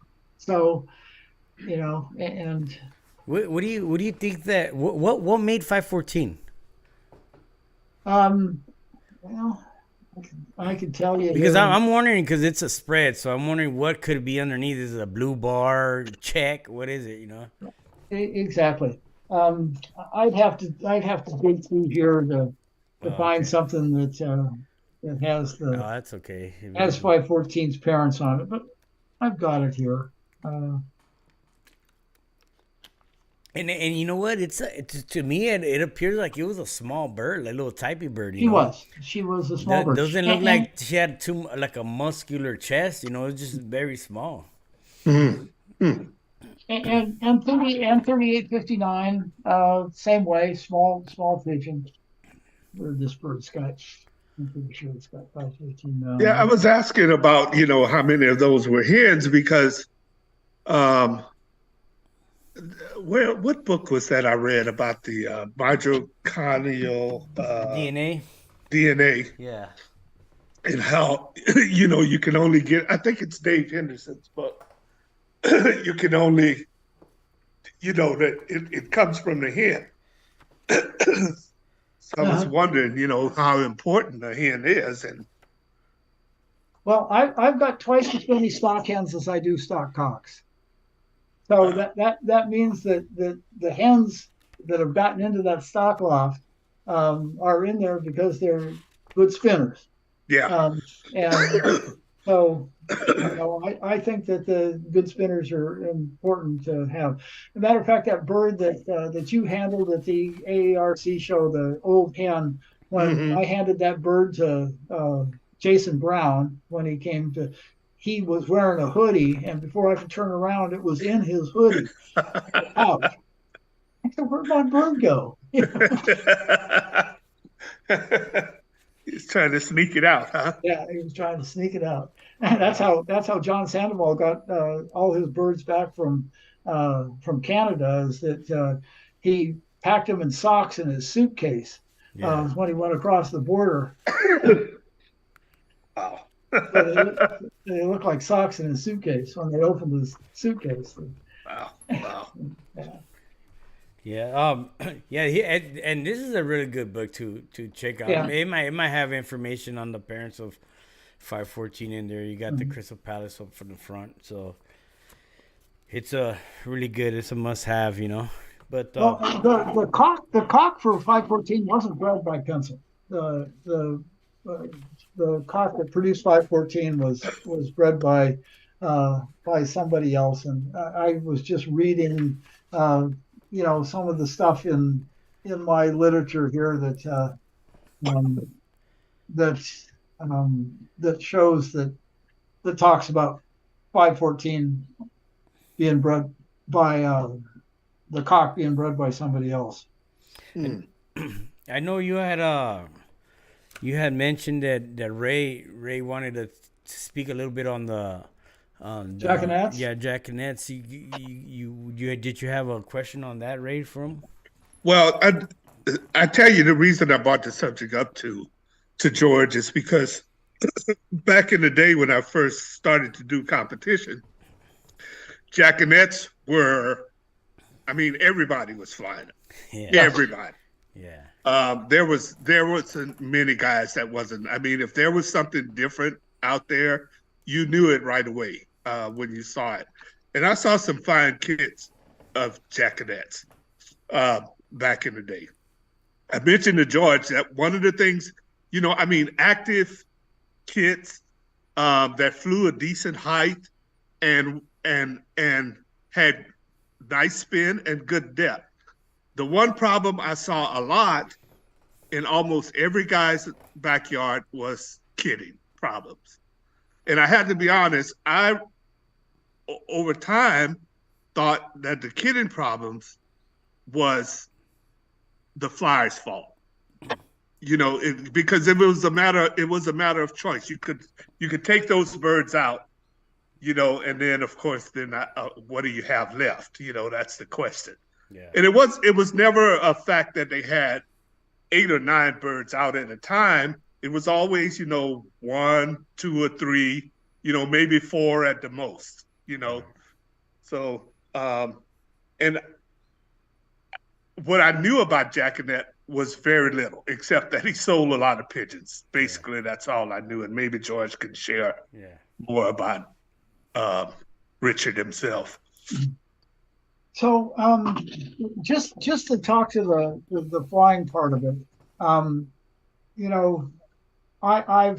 met Richard once, in the late 70s or early 80s, because Ron Moden and I were really good friends, and Ron Moden still lives in San Diego, and he built Jackanet's Lofts, and there are a lot of birds that Jackanet collected that really came from lots of other people that made that their birds were to the point that they were so hot, and what Richard wound up was everybody's really hot bird. So he wound up with birds from Dave Sanchez, from Jerry Lynn, from Frank Lavin.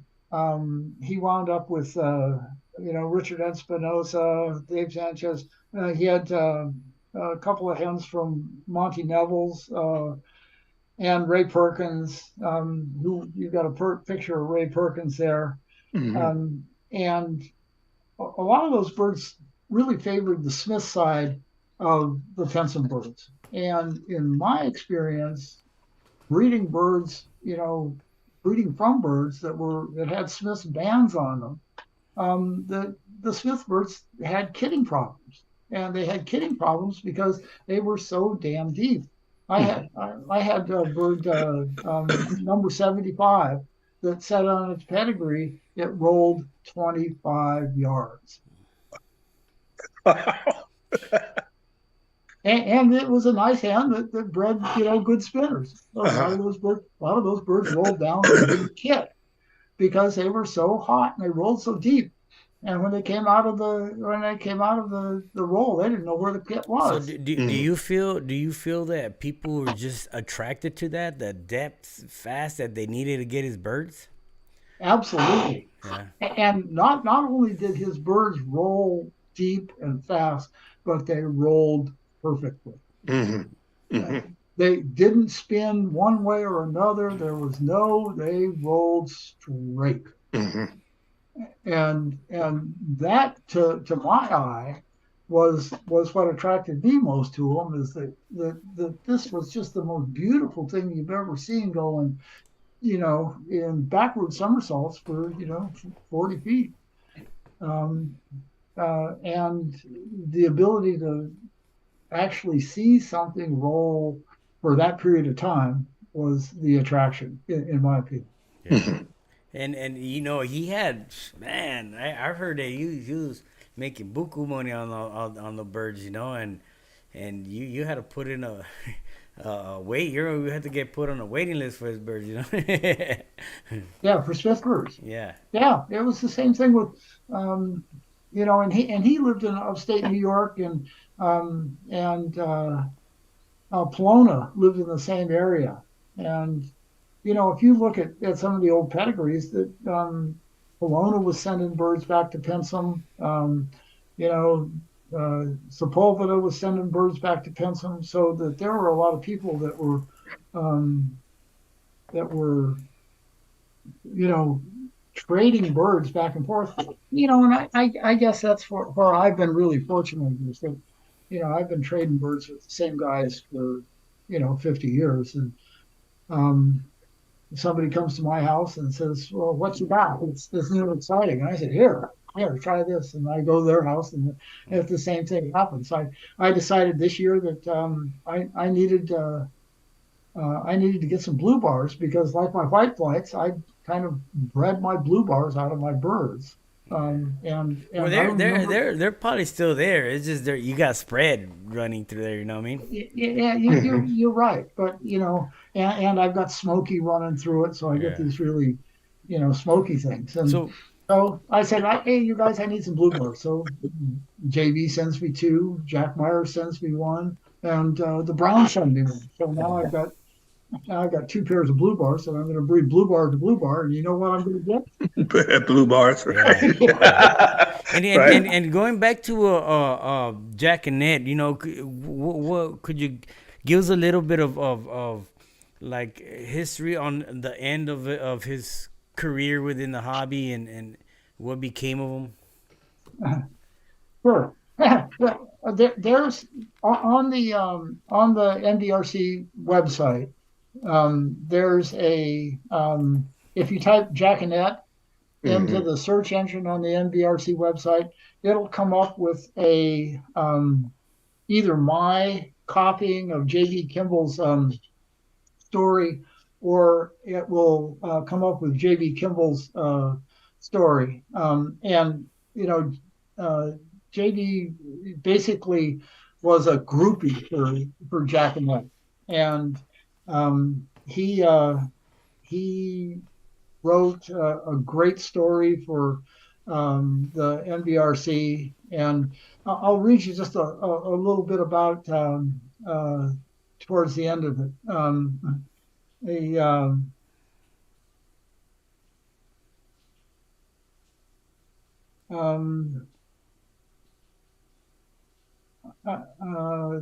this is J.B. Kimball writing about Richard Jacquenet. I got to go through his 3x5 index cards on several occasions and handle every one of his breeders from 1984 to 1988. Richard would tell me that people would say bad things about him because they were jealous of his success. But I also got to watch him have temper tantrums when Don Landstred beat him with his own birds in 1983. He shut down competition, and I believe that the larger part of all the pushback that he got from the San Diego Roller Club and all the fly rules were destructive scoring points for errors. He had some bad flies and 0 scores, even DQs, but the only time in my life I had a minus 47 was when I had my birds judged by Richard after all the negativism in the local club. The San Diego Roller Club disbanded, and the SDRC wouldn't fly, just show rollers. Richards began to breed and sell birds heavily and stopped flying in competitions in 1983, but he flew kits of his own birds up until 1989. And his birds started to get too hot, too many roll downs, and not fully flying out breeders or just breeding without flying. He became a feather version. He lost his way looking to get a little pocket change. He did maintain his old breeders, and he moved them out to his daughter's house. Most of his famous birds, Windsong, Black Rain, Lavender Laser, and the Mahogany Cock, and stayed there until either their death or when he got out of birds in 1992, 1993. A couple of events happened at this time. So guys, he pissed off, turned him into the IRS, and his daughter moved to Colorado at the time. Richard and his wife moved there for a time and returned to Spring Valley, and that's where Ron Moden lives, about 2 miles from where he lived before. Only this time in his retirement community, Richard started losing his vision about 1988 and was legally blind by 1996. Once out of birds, he did not want to talk to anybody associated with birds. Conversely, always did surround himself, even those days, with those who knew him well. I'll bet controversy will forever surround his legacy. I hope filling you in on some of these voids is important. Accuracy over the years. The most accurate statements over the years come from George Curtis, and those who wonder about the Jackanets are behind.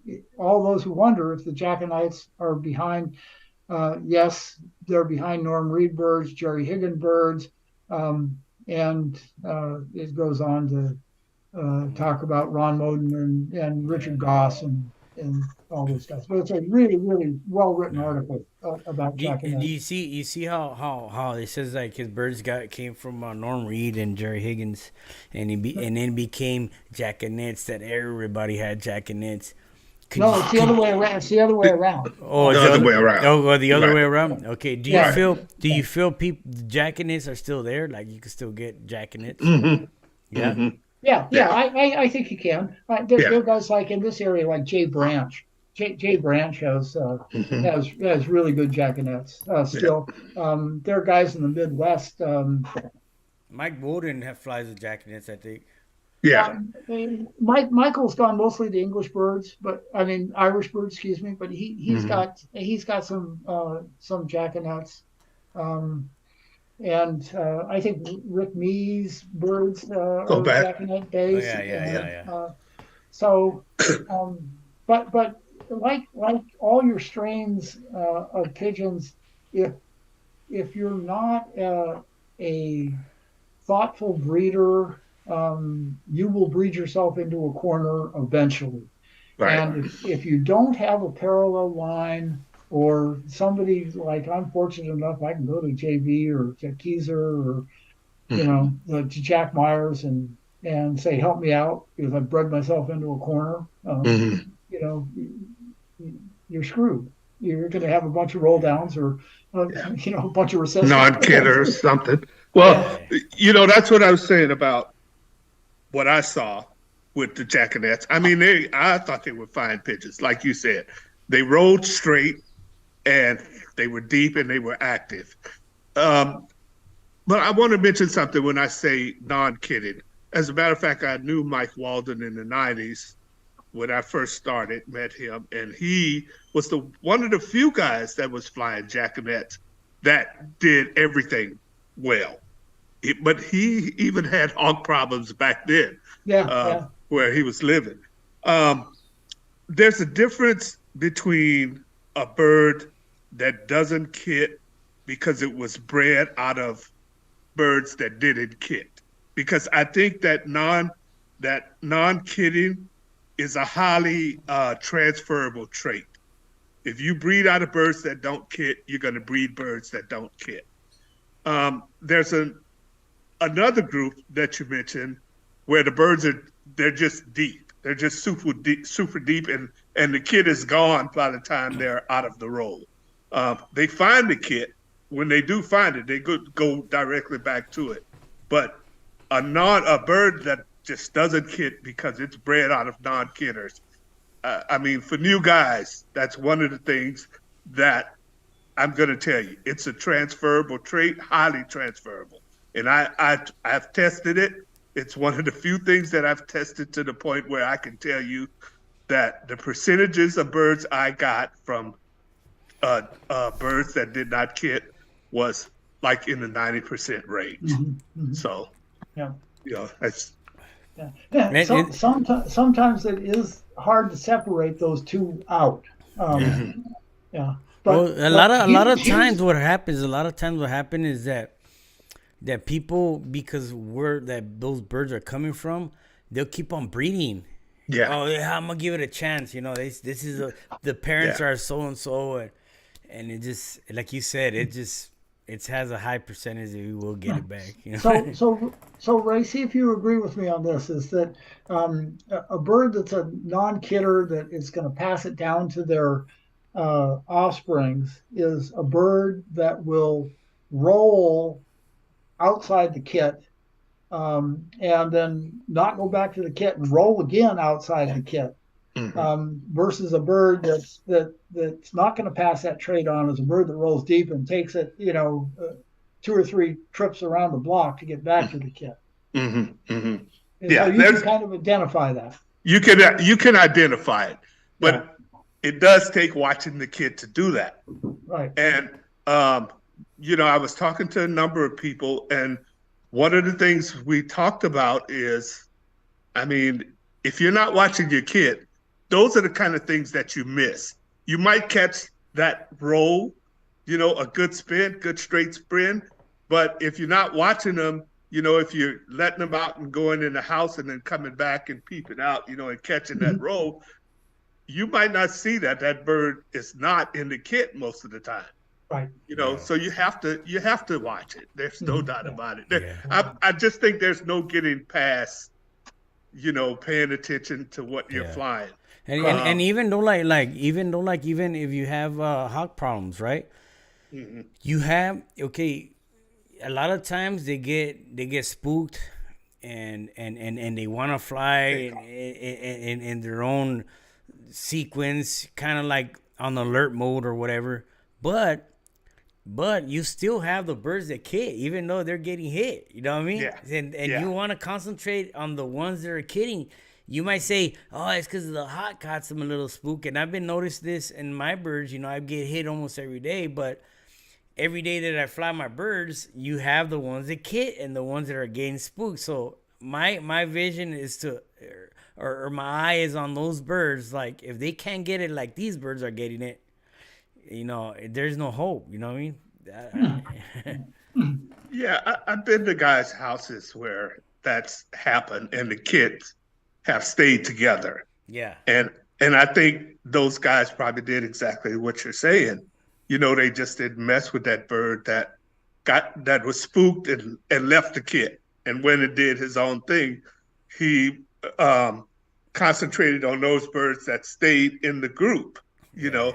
I've noticed, about falcons that a good hunting female will take a bird out of a kit and the kid might not even see him. Yeah. I mean, Yeah. you know what I mean? Yeah. The They kid keep might on not even, going. They keep on going. yeah, and then keep going, you know. And then there's the other type that it's probably young falcons will see a kid together, and as if they stay in the group, they don't know what to do. You know, they go after the bird that dropped out. Yeah. You know, which is you lose that bird, you're probably better off. You know, I mean, we hate to lose any, but Yeah. but The trouble with around here right now is I've got some real aggressive red tails, and they'll if they can't push the kid up and get above it, they'll push the kid up out of sight, and you can't you can't see watch them. it. How how are your birds? Do they got good homing instincts? Like let's say if they pin out on you, do you usually get them all back or do you lose Yes. some? Yeah. But I live out in the country. Oh, okay. I live out in the country, so you know there's not much around other than my loft, and you know there's no city lights or you know a bunch of houses that look alike. I mean, my property is unique. So Yeah, yeah. No, I have a few of our club members that mess with some of the Higgin birds, and man, those birds that they pin out, don't count on getting them back. No homing instincts. You know? No, they're not going to come back. They're not Wow. gonna come back. Yeah, yeah. So George, if you were you know instructing a new person who's just getting into rollers on you know how to get started, what would you offer them? You know, would you? I mean, you mentioned you know about getting a mentor, which seems to be a little bit hard these days. it is. You know, because a lot of people are on the internet. I mean, of course, you know, we all say this the same thing when it really comes down to it. You know, find somebody, go around and see birds. You know, you see what you like. You know, try to get some of those birds. But there's some things that you need to know beforehand. What would you say? You know, those things are. Well, so I think that that getting started in pigeons, having proper housing for your birds is one of the most important parts of being a successful pigeon raiser. Mhm. So you've got to have an appropriate situation to be a husband, to develop your birds. You've got to have clean, dry, secure loft space. Okay, that's paramount. Okay, you can't have birds that can get on the ground. You can't have a kit area that mice and things can get into to bring in diseases, or even songbirds that get into through 2-inch wire. So you've got to have a good solid loft. All my kit boxes are walk-ins. My breeding loft has a cement floor. I've got electricity and running water into the loft. All that stuff makes it so much easier for you to spend the time comfortably attending to your birds. If you got a forward sloping roof on your loft and it's raining and you got to go to try to feed those birds, you're going to get wet. Yeah. So I mean, you got to have a good environment for them. Then once you find somebody that's willing to work with you, like you said, Rayford, which isn't the easiest thing now, there's two approaches. And if somebody is brand new to birds, I say, I'll breed you a kit. You take them home. I want you to settle them. I want you to watch these birds. I don't want you to fly them. I want you to settle them and watch them. And I'll come back in 6 or 8, 9 months, and I'll help you pair up these birds based on what you've seen from them. And then I want you to fly the babies and learn from what you've gotten from this 20 birds that I give you. Maybe you can get 8 good pairs out of there. And So make let it me easy. let me stop you there, George. So you're saying you would offer a guy a kit, and you would say, don't fly that kit. You just started. If they were brand new to pigeons, okay. If they had birds in the past or had a different family of birds, I would give them a kit of birds and I say fly them, because that's what I did with Jay Van Trest. I gave him a whole kit of birds and I said fly them. This other guy that has been bugging me for a year, Brent Tolliver, I gave him a kit of birds and I said, don't fly these, settle them, look at them, compare them to the rest of your pigeons, and then I'm going to go over on Tuesday and I'm going to mate up those birds. But he's lost some of them because he left the door open. It's just, dumbass shit, So, by the end of this year, he'll have a decent kit of birds because he's still got, enough for, 6-8 pair left to breed from. But, Steve Wood, 4 years ago, he wanted to get back into it. Steve Wood's an interesting guy. Wright Miller gave him all his birds when he got out of it. And he flew and he bred Wright's birds, and he didn't think Wright's birds were active enough. And that was true. They came in the end of the first year and they weren't that active. So he got rid of all the Wright's birds and he bought a kit of jackanet birds. And I went over to Steve's house, and he lived in this little valley. And, he had a hill behind his house and a little lake down in front of his house, lived out in the country. And his kit boxes were down by the lake. And so the jackanet birds, he'd let them out and they'd make 2 or 3 turns and they'd fly across that hillside and they'd start to roll and they'd all roll down because the hill was the hill was there. The hill was there, Wow. And then they'd get out over the lake and they'd roll fine. And so he finally got out of birds and he wanted to get back into them. So I gave him a kit of birds. I said, fly these. And he did.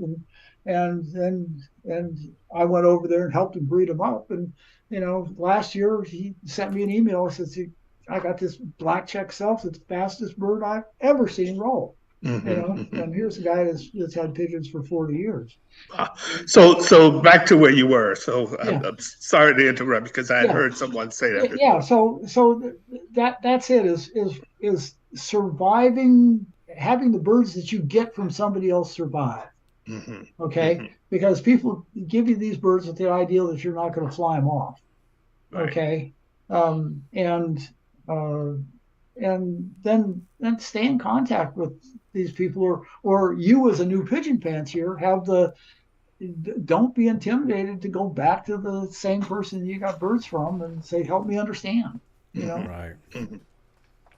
Right. Yeah. I heard, I think it was George Mason say the same thing in an interview. If you first getting started, you get a family of birds from a guy, a family that you like, that you watched and you like, and try to get a kit from that guy, let them mature, breed out of them and fly out the youngsters. Because these days, chances are, I can tell you here where I am, I would lose a good bunch of them, to the birds of prey. Jerry, you probably would have the same problem, and I don't think it's a bad idea. I don't. No. And when I really got fortunate enough to meet Wright, he would give me birds and he'd give me 2 at a time. Here's a cock, here's a hen.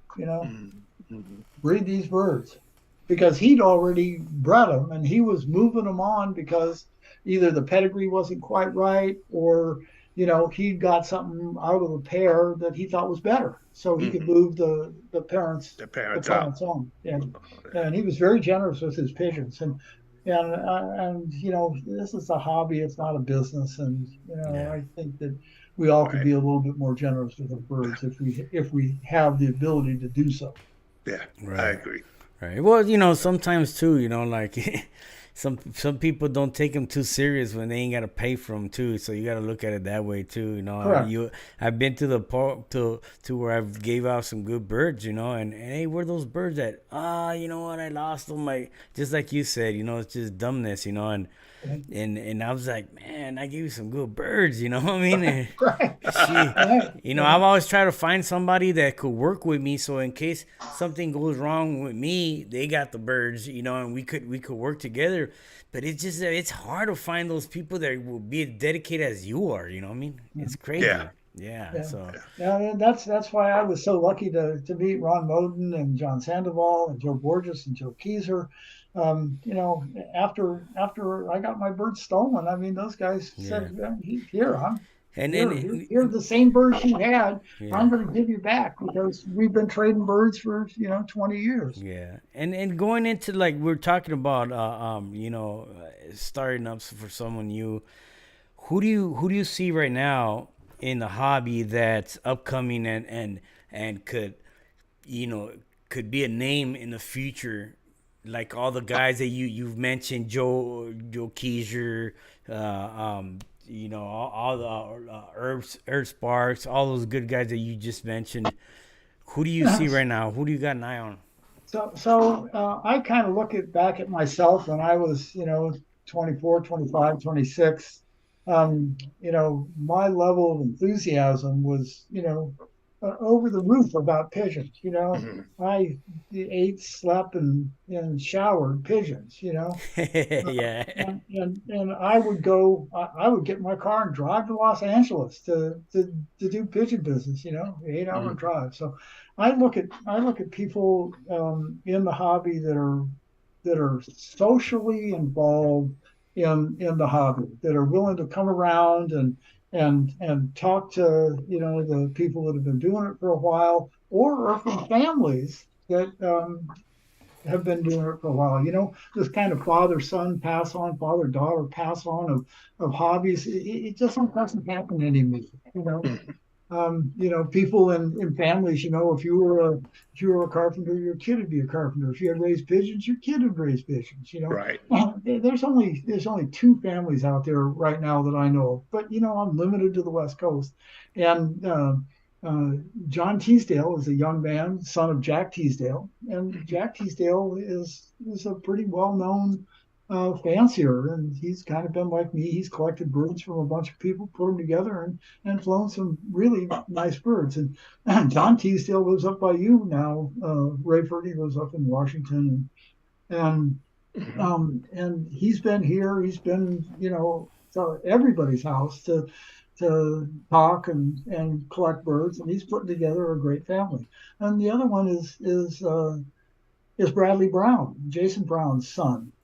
He's that family has had pigeons forever. And when Joe Borges got out of the dairy business, he moved to Utah, and when he decided to come back to California, they wound up with some of the better Pensom birds Yeah. out there. Yeah, So he's a and yeah they've done a he big job. he he's a supporter on the Patreon, and he's always asking questions on there, and I could tell he pays a good attention to what those with the my interviews and documentaries I put on Patreon, and he's on it. What I mean, it's Yeah. it's kind of like me, I'm just like I could watch it over and over, and there's been times where he's messaged me, who do you find that you like one of the ones, the best ones, and I'll tell him, and he'll be like responding back. So yeah, he is, man.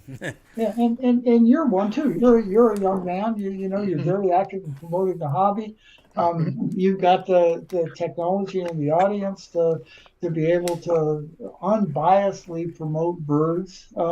Everybody's opinion is welcome. Yeah, I thank you guys for letting me, rap at you for however long this has been. But it's unusual, and it's unusual to find people that you can communicate with nowadays, actually in person instead of just texting and stuff like that. So I encourage people to go to shows, even though rollers aren't really show pigeons, but it gives you a chance to talk to somebody about about a bird, or what you do, or how come you won the trophy. yeah, yeah, Right. yeah. Well, But go ahead, Ray. I was just going to say, George is 100% right. And I Yeah, think, Jerry, you talk about it all the time too. Getting out of your own backyard, going out to see other people, getting to know other people. It's educational, and part of the hobby is the camaraderie between us, because personally, I mean, there are people you're going to like and not going to like, and there are birds you're going to see that you're going to like and you're not going to like, but that's kind of how you make your choices. And who knows what you're going to see when you're out there. You may see something that's the best you've ever seen, and you might get the chance to take it home. You know what I mean? Right. You can't do that if you're not there, right?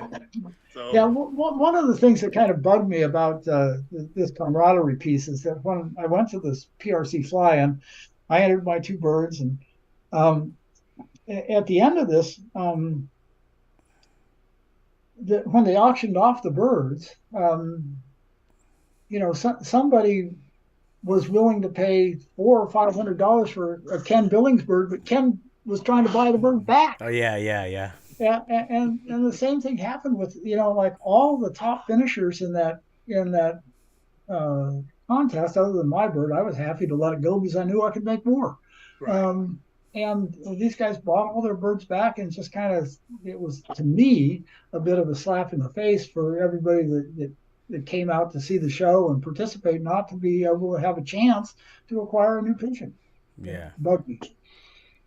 Yeah, but it was a good show, and I'm hoping that the PRC continues. I hope that they have another futurity fly. I tried it out here, but I need a bigger place. I need a bigger place. My little yard cannot handle all that. Yeah. And it's just too much stress to bring in more birds next to my birds. It's just too much. But I hope they do figure things out and they keep it going, So that'll be or have more futurity flies out there. I know, the Modoc, they dropped out. I think Tennessee also. So we will see. Hopefully we could find some more of those to get people that, like you said, don't have the opportunity as some other guys that fly to get their birds in there, Yeah, But and have a way to bring people together where you don't have 10 or 12 people traipsing through everybody else's backyard. yeah. It's just it. I'm paranoid because I've had my bird stolen. Probably wouldn't happen again because I've got cameras and now they pay a little bit more. You got a security guard. You got a security guard. But I think that being able to come together and see, 15 flyers, birds all in one spot is really an educational opportunity. And then talk to all those guys that are there about their birds and say, wow, how'd you do that? Yeah. It's really an opportunity. Yeah. Well, we're gonna go ahead and wrap this up. I want to thank both of you guys, Ray.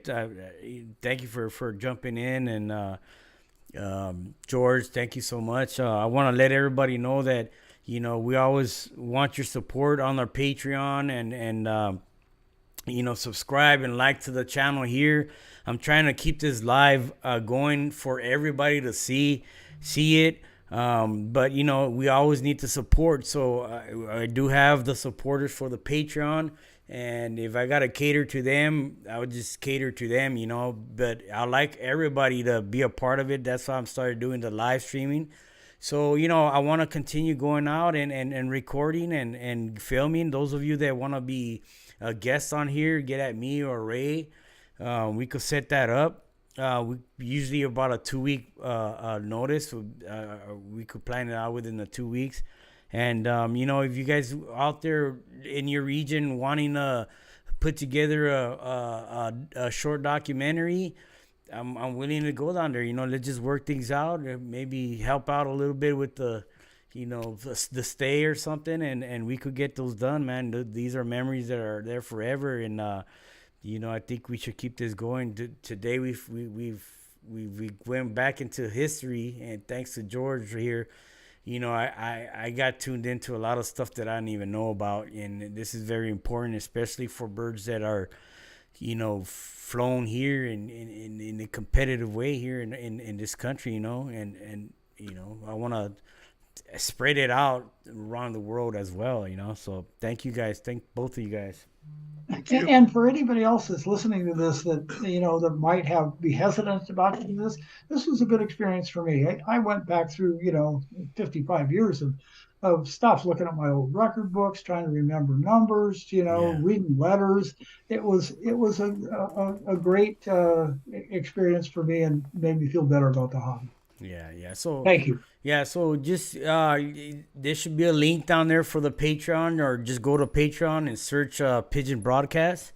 Like and subscribe to the channel, like I said, and then let's put some more of this stuff together, man. This is very, very knowledgeable for everybody. So thank everybody. Thank you. Okay. Thank you for those of you that are tuning into this live chat.